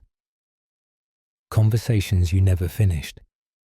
Emotions you parked for later. Tiny guilts, quiet frustrations, weird joys you didn't know where to file. They don't vanish. They just stack up like unread messages. And just like your email inbox, once it gets too full, you stop opening anything at all. So here's how we clear the cache. Step 1. Schedule the sweep. Emotional processing doesn't happen when you're rushed or half scrolling. Choose a time. 15 minutes is enough. Somewhere private, comfortable, not performative. This is housekeeping, not drama. Then, pull up your internal inbox. Close your eyes. Imagine an old wooden desk and on it, a pile of envelopes. Some are heavy, some are nearly empty. You don't have to open all of them. But tonight, you'll crack a few. Pick one and ask, what am I still holding on to from this week? Could be tension from a short text. Could be regret from something you didn't say. Could be a compliment you brushed off too quickly. Now write. 1 page. Stream of consciousness. This is your unsent letter. Address it to a person, to a version of you, to a moment in time. No filters, no edits. When you're done, don't reread it. Burn it, delete it, bury it in your drafts folder. The act of release is the therapy, not the archiving. Here's a fringe method, the voice memo dump. Record yourself venting for 60 seconds. No pressure to sound wise, just feelings out loud. Then, delete. You're not documenting, you're decluttering. Feeling resistance, that's normal. Emotional avoidance lights up the same pain centers as physical injury. But once you start the flow, your brain realizes, oh, we're not in danger. We're just letting things go. Want to make it sweeter? End every inbox session with one line. That was enough for today. You don't need to solve every feeling. Just process one layer. That's how backlog gets cleared, bit by bit, breath by breath. Still feel full? Try this. Picture your emotions as tabs on a browser. Close the ones you're done thinking about. Visualize the click, the little X in the corner. That feeling of closure. That's the nervous system relaxing. One tab at a time. Fringe fact: journaling and verbalizing emotions reduces activity in the amygdala, your brain's fear and threat detector. It literally cools down the panic system. Even naming an emotion like, I'm frustrated, activates prefrontal regulation. Words calm waves. And here's your final trick. Celebrate the clear space. After each session, do something kind for yourself. Stretch, drink water, put on a cozy hoodie. You're rewarding emotional hygiene. Over time, your brain begins to crave this ritual like a hot shower after a long day. You've now reached emotional inbox 0. No pressure to stay empty forever. Just the knowledge that you can come back. anytime you need to sort, send, or surrender. So much of stress isn't about what you're doing. It's about what you think you don't have time for. But what if time isn't rigid? What if tonight's cheat code could stretch it, soften it, even slow it down? Welcome to the time perception reboot. Not a time machine, more like a mental dimmer switch. Because while we can't change the clock, we can change how it feels. Let's start with the obvious. Time doesn't tick the same for everyone. An hour in traffic feels longer than an hour in a hammock. A week waiting for news, eternity. A week on vacation, vapor. Scientists still debate whether time perception lives in the insula, the basal ganglia, or the prefrontal cortex. But what they do agree on is this. Time is emotional, and that means you can change how it moves. Here's your first shift. Name your time distortions. When you say, "I have no time," pause. Is it true? Or are you feeling overstimulated, underfocused, emotionally flooded? Most of the time, no time means no clarity. Try this grounding phrase. I have the time I choose to honor. It doesn't make the world stop, but it reminds you, you're the one holding the steering wheel. Now, let's slow time in the moment. Step 1. Use anchors. Pick 3 sensory details in your environment, right now. The temperature of the air on your skin. The texture of what you're sitting on. The farthest sound you can hear. You just stretched 5 seconds into 15. That's the perception shift. Fringe fact. Practicing mindfulness for even 8 minutes a day can measurably lengthen perceived time. Not because time actually expands, but because your working memory slows down and pays attention. And when you remember more of a moment, it feels longer. Want to stretch your day? Change scenes more often. Time feels faster when you're in routine. So shift the lighting, change your seat. Move your body every 90 minutes. Each transition becomes a mental chapter, and chapters make memory sticky. Here's a wild one. Slow time with novelty. The brain elongates new experiences when encoding them. That's why childhood felt endless. Every week was a discovery, so inject one small new thing each day. A new route to work, a new tea flavor, a 2-minute handstand attempt even if you fall. It won't make your day longer, but it will make it feel longer. Feeling like time is escaping?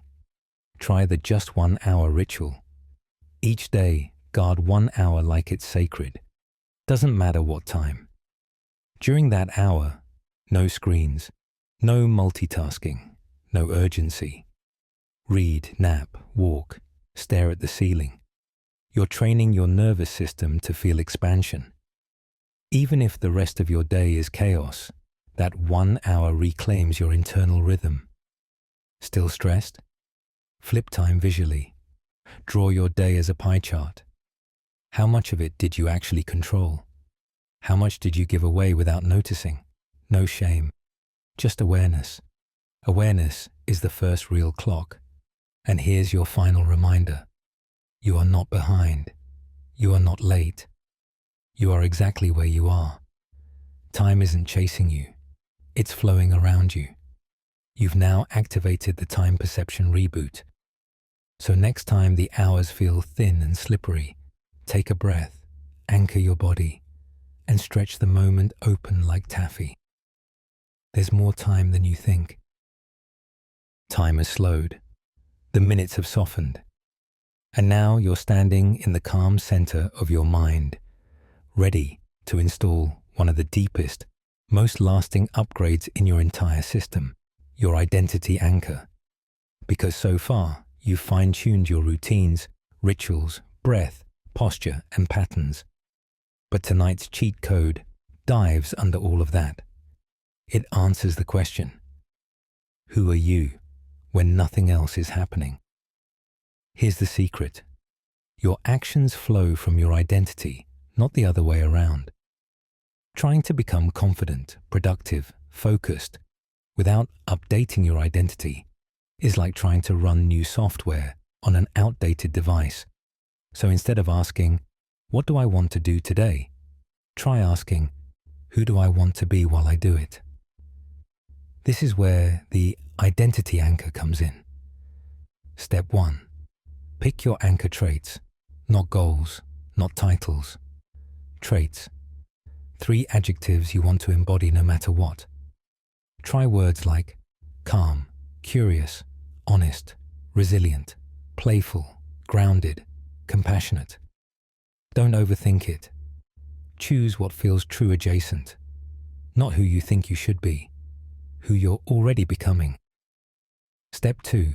Phrase it gently. Say, I am a person who stays calm under pressure, treats themselves kindly, follows through even when it's hard. This isn't hype, it's directional identity. A compass, not a performance. Want to embed it deeper?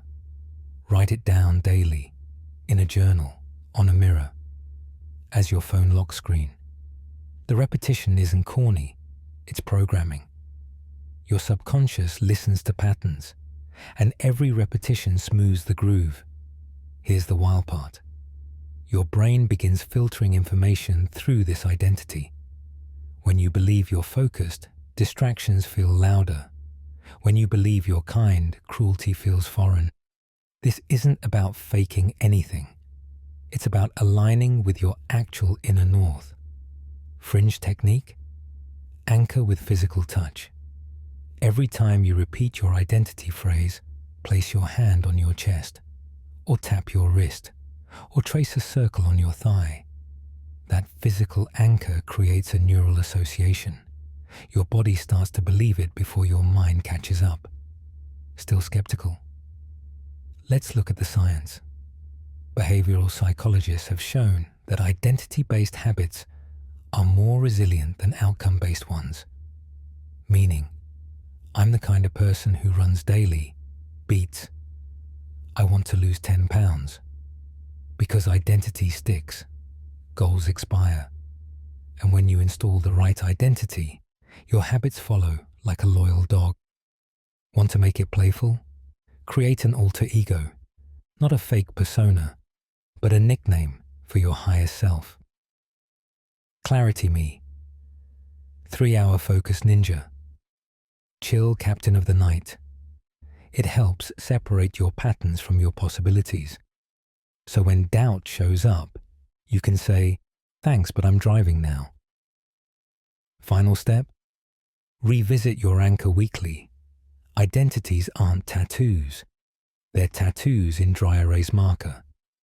Let them evolve. What felt true last month might shift. That's growth. Let it. You've now installed your identity anchor. So next time life gets chaotic, you'll know who you are before you decide what to do.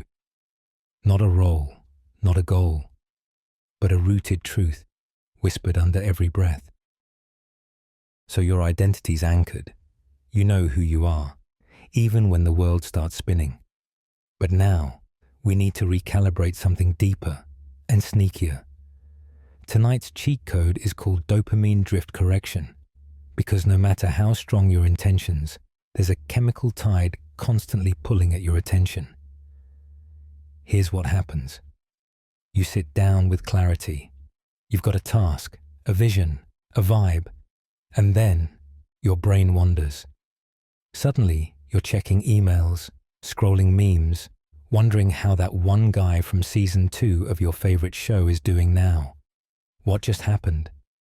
Dopamine drift, not burnout, not lack of discipline. Just your brain doing exactly what it's built to do. Chase the next hit. Dopamine isn't evil. It's your motivation molecule. It's what makes you reach, explore, try again. But it's also easily hijacked by novelty, by reward, by endless notifications designed to ping your primal circuits. So the key isn't to suppress dopamine. It's to steer it. Step 1. Recognize the leak. When do you feel scattered? What pulls your brain sideways the fastest? Is it social media? Background noise? Tabs you swear you'll get to?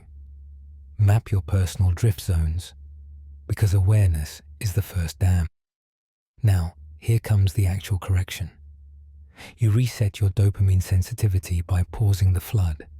Not forever, not dramatically, just briefly. A 24-hour dopamine taper. No scrolling. No high-reward snacks. No tiny digital achievements. Instead, a walk.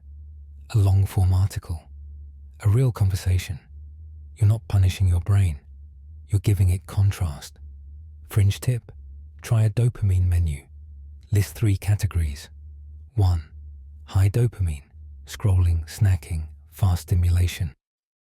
2. Mid-level, reading, light exercise, puzzles. 3. Low dopamine, breathing, sitting, eye contact, slow music. Now balance your day like a plate. Not all dessert, not all kale. Just a little of each, with timing in mind. Still drifting? Use dull startup rituals. Before any creative or focused task, do something boring first. Wash a dish, fold a towel, sit in silence. This settles the dopamine baseline and prepares your brain for depth instead of dopamine ping pong. Here's the science. Dopamine is not just released when you get a reward. It spikes during anticipation, which means your brain doesn't actually want the thing. It wants the chase. So instead of trying to remove all desire, build anticipation into your healthy habits. Write down what you're about to do. Set a timer. Promise yourself something small afterward. The goal becomes the carrot. You're rewiring your circuits gently, without force. Fringe fact: bright screens, especially at night, throw off dopamine timing. So if you must be on a device after dark, reduce contrast, dim your screen, or flip to grayscale. You're nudging your brain back towards slow reward. Final move? Celebrate boredom. If you can sit still for 10 minutes, eyes open, no phone, you've won a war most people don't even know they're fighting. Not because boredom is noble, but because boredom is clarity's doorstep. You've now completed the dopamine drift correction. And tomorrow, when the noise comes calling, you'll feel that subtle shift inside, a moment of pause, a breath before the scroll, a choice. Now that your dopamine cravings have been dialed down and your focus reclaimed, let's talk about what holds your day together when your motivation flakes, your mood swings, and your calendar looks like a game of Tetris. This next cheat code is the daily system's scaffold. Think of it like emotional scaffolding. Not glamorous, but essential for holding up the whole structure when the winds kick in. Because despite what productivity influencers say, you're not supposed to feel inspired every day. You're not supposed to crush every morning. You're supposed to build a system that keeps moving, even when you don't want to. And no, this doesn't mean scheduling every 10-minute block of your life. This is about a light but sturdy framework, a handful of rituals that catch you when your brain wants to spiral into chaos or couch. Let's start with the golden rule of systems. Make it easier to do the right thing than the easy thing. Step 1. Identify your non-negotiables. Not the 10 things you wish you did, just 3. 1 for your body, 1 for your mind, 1 for your heart. Could be a short stretch, a brain dump journal, a message to someone you love. These become your daily anchors. If everything else collapses, these still happen. They're light, frictionless, and repeatable. You do them even on the messy days, especially on the messy days. Step 2.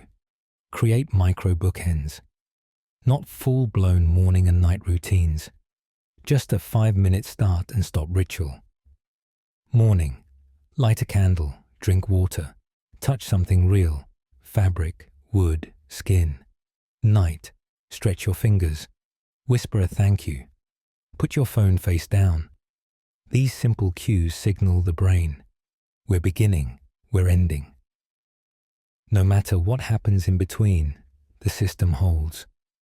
Here's a fringe favorite: habit stacking. Pair a desired action with an existing one. After I brush my teeth, I say one kind sentence to myself.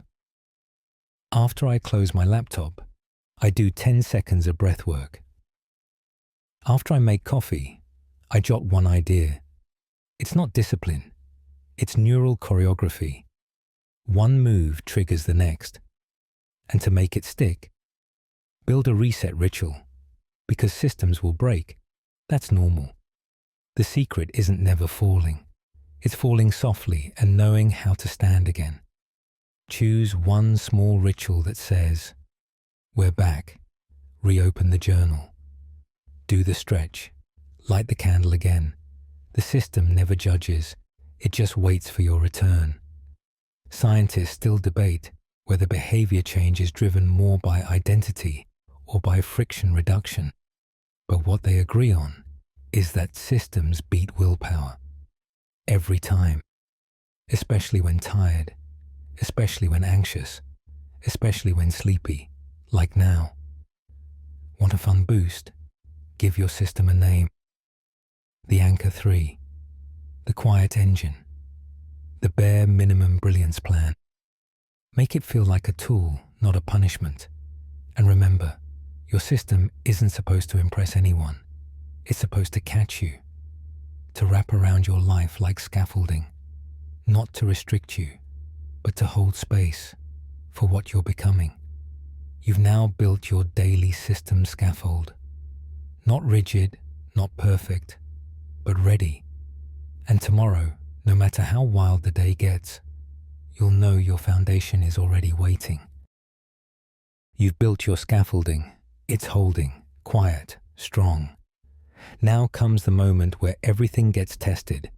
Those sudden emotional dips, the waves of overwhelm, the hollow aches that show up for no reason. You don't need pep talks or productivity hacks. You need something gentler. Tonight's cheat code is your self-soothing operating system. This isn't about numbing or getting over it. It's about learning to become the kind of person who can say, I've got you, to yourself.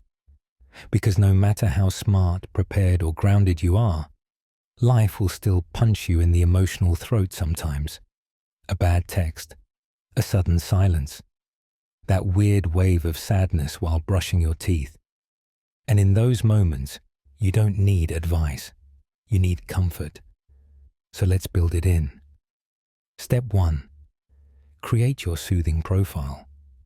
When you're in a good mood, list everything that helps you feel safe, calm, warm, or less alone.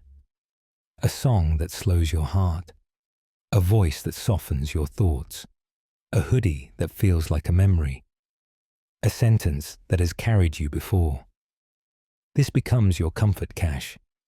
Think of it like emotional first aid. Fringe science. The vagus nerve controls your body's rest and digest mode, and certain stimuli can stimulate it. Humming, singing, splashing cold water on your face. Even light pressure on the chest, like a weighted blanket, can send a message to your nervous system. It's okay now. Step 2. Create a sensory response kit. Touch, sound, smell, temperature. These are the levers. Have a box, literally. Fill it with a soft fabric, lavender oil, a smooth stone, a tiny flashlight. When your emotions go haywire, don't analyze. Go tactile. Let your senses do what your mind can't. Now let's add the software. Choose 3 self-talk lines. Not toxic positivity, but phrases that soothe like a warm bath. Try. This feeling will pass. I've survived it before. I don't have to understand it to let it soften. Right now, it's okay to just be breathing. Your brain hears you more clearly when you speak softly. Want to go deeper? Pair your phrases with rhythmic motion, rocking slightly in your seat, tapping your fingers to your pulse, walking slowly in a loop. These movements mimic early nervous system regulation, the way caregivers used to rock you. You're not regressing. You're returning to safety.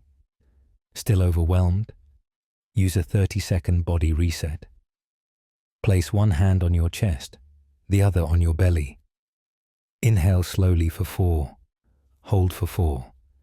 Exhale for 6. Repeat 3 times. You've just pulled the emergency brake on a runaway train. Fringe method? Try writing a letter from your future self. Not wise and perfect, just 24 hours ahead. You made it through. It didn't break you. I'm proud of how you showed up for yourself. Even if it's pretend, your brain believes the care, because it comes from you. And here's the secret. Self-soothing isn't selfish. It's preparation. It's how you stay soft in a world that forgets how to be gentle. It's how you return again and again to center. You've now installed your self-soothing operating system, ready to run anytime, anywhere, even in silence, even in sorrow, especially in the middle of the night. You've learned to soothe yourself like a whisper in a storm. Now let's pivot, quietly but powerfully, into the opposite zone. One where you disappear in the best way. One where time vanishes, effort dissolves, and the world hushes to a single thread of focus. This next cheat code is the flow state entry key. Flow state. That slippery magic space where you're fully absorbed, writing like the page is alive, playing like the instrument is part of you, running like your feet forgot how to quit. You felt it before. That weightless, timeless trance. And now, you learn to unlock it on purpose. Here's the myth to dissolve first. Flow isn't about relaxation. It's about immersion. The right mix of challenge, clarity, and total presence. Too easy? You get bored. Too hard? You get anxious. Just right? You disappear into the moment like smoke. Step 1. Choose your portal activity. Not just any task. Choose something that's slightly challenging but deeply absorbing. It can be creative, physical, or intellectual. Drawing, coding, dancing, journaling, puzzle solving. It doesn't have to impress anyone. It just has to pull you in.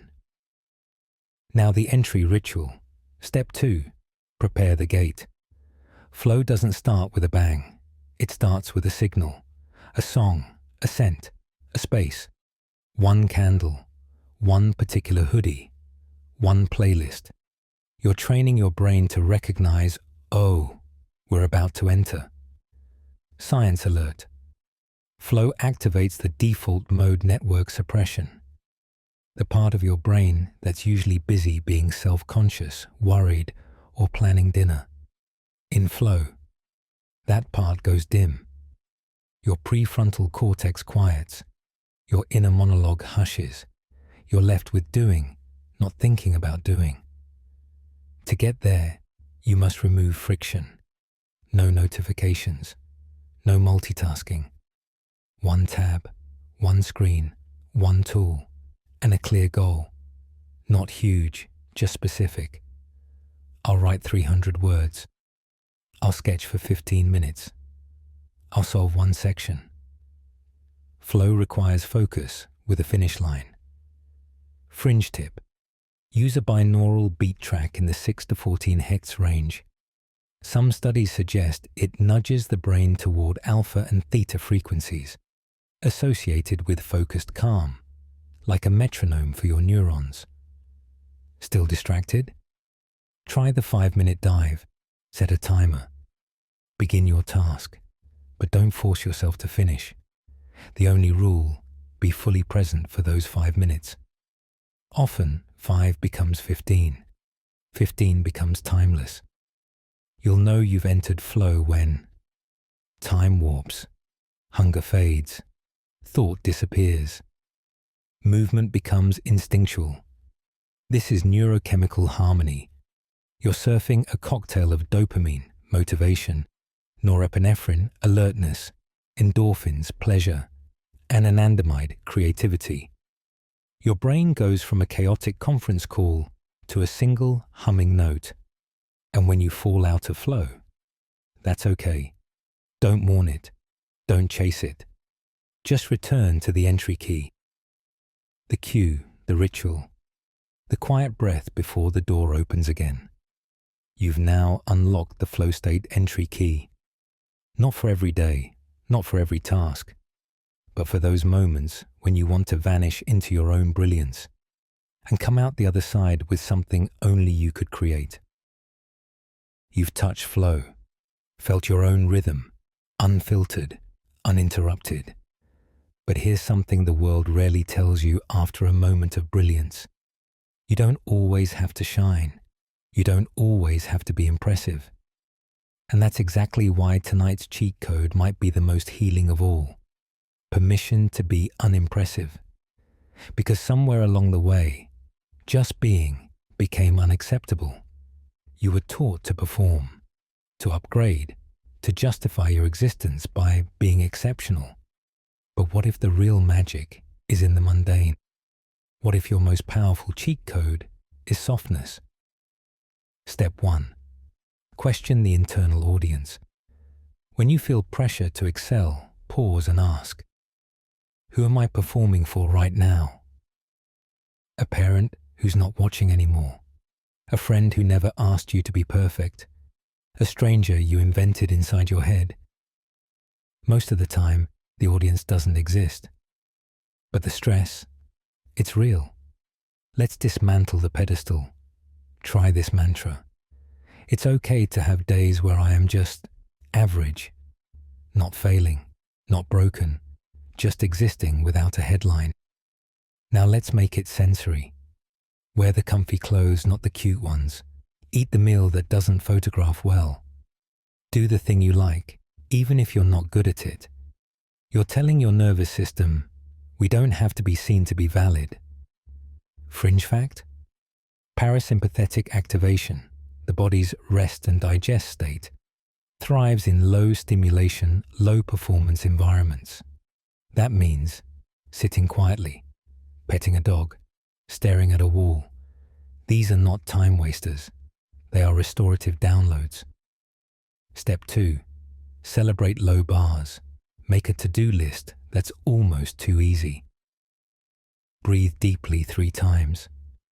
Stretch for 10 seconds. Text someone. Hi. Check them off. Feel good. That little ping of accomplishment. It's not fake.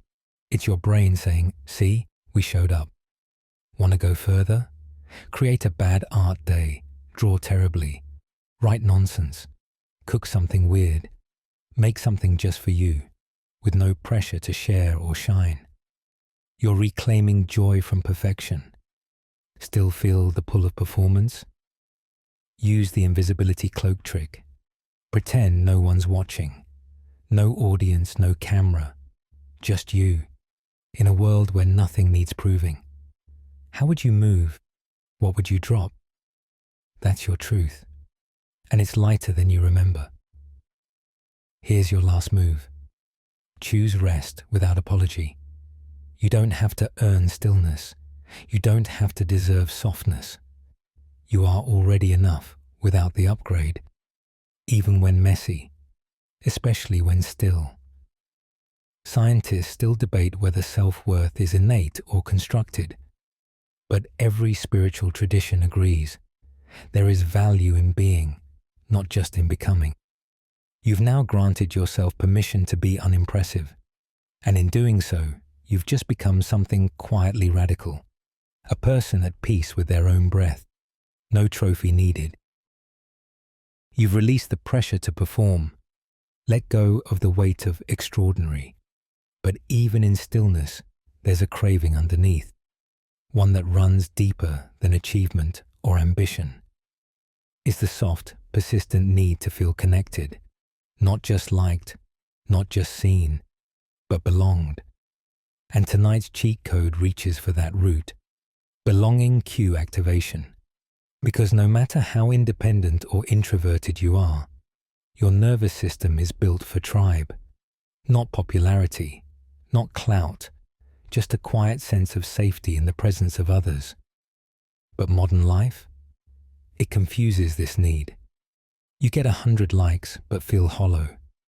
You're surrounded by people but still lonely. Why? Because your brain isn't wired to recognize digital approval as real connection. What it does recognize are belonging cues, tiny subconscious signals that whisper, "You're safe here, you matter, you're one of us." Let's install them. Step 1. Send a signal, receive a signal. Belonging starts with you, even if you're alone. Light a candle that reminds you of home. Wear an old shirt that holds memory. Listen to a song that once held you in a hard moment. These sensory cues send a subconscious message to your body. I've been loved before, I will be again. Now extend that outward. Step 2, micro reach. Not a deep talk, not a dramatic reconnect, just a tiny touch point. A voice memo saying, "Thought of you." A selfie captioned, "Still here." A weird meme sent at 1 a.m. These aren't distractions, they're threads. You're weaving the web of connection, one filament at a time. Fringe neuroscience. Your anterior cingulate cortex lights up when you feel excluded, and that pain registers almost identically to physical pain. But when you receive a genuine belonging cue, even a small one, it releases oxytocin, your brain's natural bonding balm. You literally soften. Still feeling distant? Activate the Me Too reflex. Share something a little vulnerable with someone you trust. Not heavy, just real. Like, "I felt weird all day and don't know why." Often the reply isn't advice. It's just, "Same." And suddenly, you remember. You're not alone in the fog. Here's the cheat no one tells you. Belonging doesn't have to be mutual. You can feel connected to a book, a character, a memory, even a fictional team in your mind. If it soothes you, it counts. Try this. Write a letter from the people who love you, even if it's just you imagining their words. "We see you. We're proud." You don't have to do anything to earn your place at the fire. Your brain doesn't care if it's imagined or real. It only cares that it feels true. And if connection still feels far, say this: "Even when I feel disconnected, I still belong to the human fabric. I am stitched in. I am held." You've now activated your belonging cue. You may not feel it every second, but it's always there, like a heartbeat in the background, reminding you you're not here alone. You've woven yourself back into connection, reminded your mind and body that you belong. But life still builds residue. Thought loops stick like honey. Fatigue settles in strange corners. Sometimes what you really need is not advice or effort or insight, just a gentle, human-sized reset button. So tonight's cheat code is exactly that, the gentle mental reset button. Not a reboot, not a hard shutdown, just a slow, breath-soft restart. Something your brain can press when the day frays at the edges and your thoughts stop making sense. Let's begin with something your nervous system knows how to do. Exhale. Step 1. Sigh on purpose. You've done it naturally 100 times, but now do it with intention. Inhale gently through your nose for 4 counts. Then sigh it out through your mouth with a long, audible release. That sound is more than dramatic. It's biological. Your parasympathetic system, the chill side of your nervous system, hears it and responds. Oh, we're okay now. Do that 3 times. Already the static begins to fade. Now we shift the sensory channel. Step 2, change your input. If your mind's looping, don't argue with it. Change the room. Dim the lights. Touch a cold object. Put on lo-fi rain sounds. You're rerouting your brain away from thought and toward presence. Because sometimes clarity doesn't come from thinking harder. It comes from feeling something different. Fringe tip: splash cold water on your face or the back of your neck. This triggers the mammalian dive reflex, slowing your heart rate and calming your vagus nerve. It's a nervous system cheat code hidden in every bathroom sink. Still feeling cloudy? Go tactile.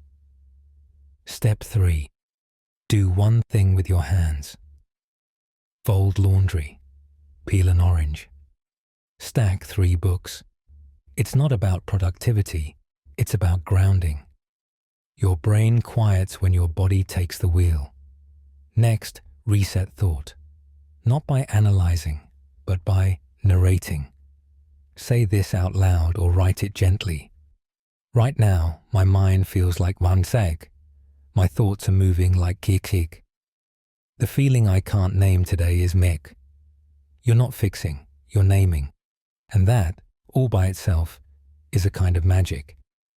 Now introduce your mental reset phrase. Something like, I am between thoughts, and that is allowed.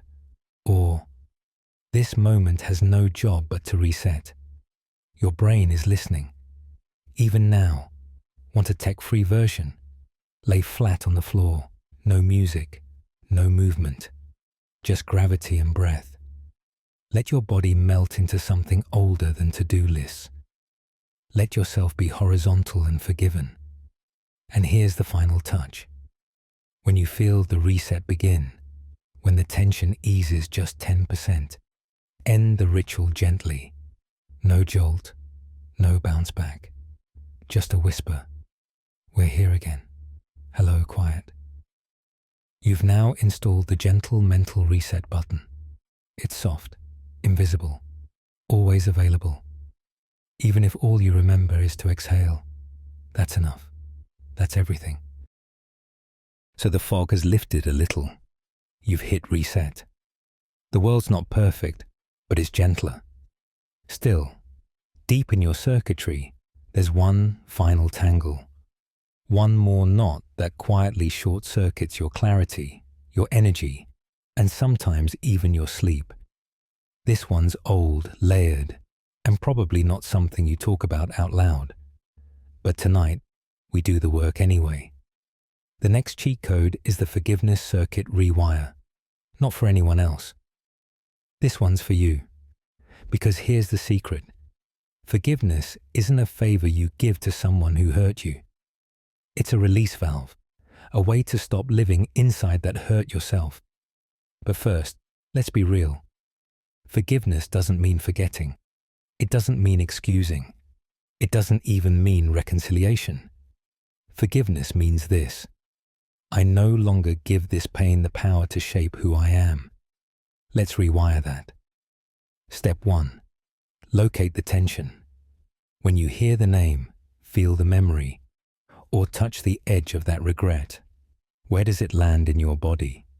Jaw, chest, shoulders. Put your hand there. Don't rush, just notice. This isn't therapy. It's body intelligence. Your nervous system remembers what your mind tries to forget. Now breathe into it. Literally. With each breath, imagine space widening around that tightness. Not to force it away, just to let it be seen. Step 2. The unsent letter. Grab a notebook. Write a letter to the one who hurt you, or to the version of yourself you're still angry at. Say everything, every petty thing, every aching thing. Use the phrases no one else gets to hear. Then finish with this line: "And I no longer carry this as mine." You don't have to believe it yet. You just have to say it. Fringe fact: studies show that expressive writing about emotional wounds activates regions in the brain associated with self-regulation and emotional processing, especially the prefrontal cortex. You're not just venting, you're literally healing. Still feel resistance? Good. That means it matters. Forgiveness is like scar tissue. It tightens before it softens. Now try the mirror phrase. Look at yourself and say, "I forgive you for what you didn't know back then." Or, "I forgive you for how long it's taken to let go." If that's too hard, try this gentler rewire. I'm willing to consider the possibility that I might forgive eventually. Even willingness changes the chemistry. It tells your brain, we're no longer stuck, we're in motion. Want something lighter? Picture the resentment like a tangled rope, and imagine yourself, with each breath, loosening a single knot. No need to untangle the whole thing, just one. Forgiveness doesn't erase the story. It just reclaims authorship. You've now activated the forgiveness circuit rewire. It won't be one moment. It'll be many. Quiet, unsexy, powerful moments. But every time you choose release over rumination, you reclaim another inch of yourself. You've walked through fog and clarity, rewired circuits, slowed time, forgiven what once felt immovable. And now, we arrive at the final cheat code. Not a fix, not a hack, just the moment when you sit down beside your own story, press pause and whisper, "This is enough for tonight." Welcome to your final save point. Because like in the old games, the pixelated ones, where every room had secrets, there was always a glowing circle, a warm shrine, a quiet orb that let you save your progress. No fanfare, just rest, just, "Here, you made it this far." So tonight, you do the same. Step 1. Recognize what's been integrated. You don't have to remember every word from the last few hours. But something landed. Maybe a phrase, maybe a feeling, maybe just the softness of being spoken to like you mattered. That's progress. Step 2. Create the mental snapshot. Close your eyes. Picture your mind like a soft, glowing map. Every part of you visited tonight, lit gently like candles in fog.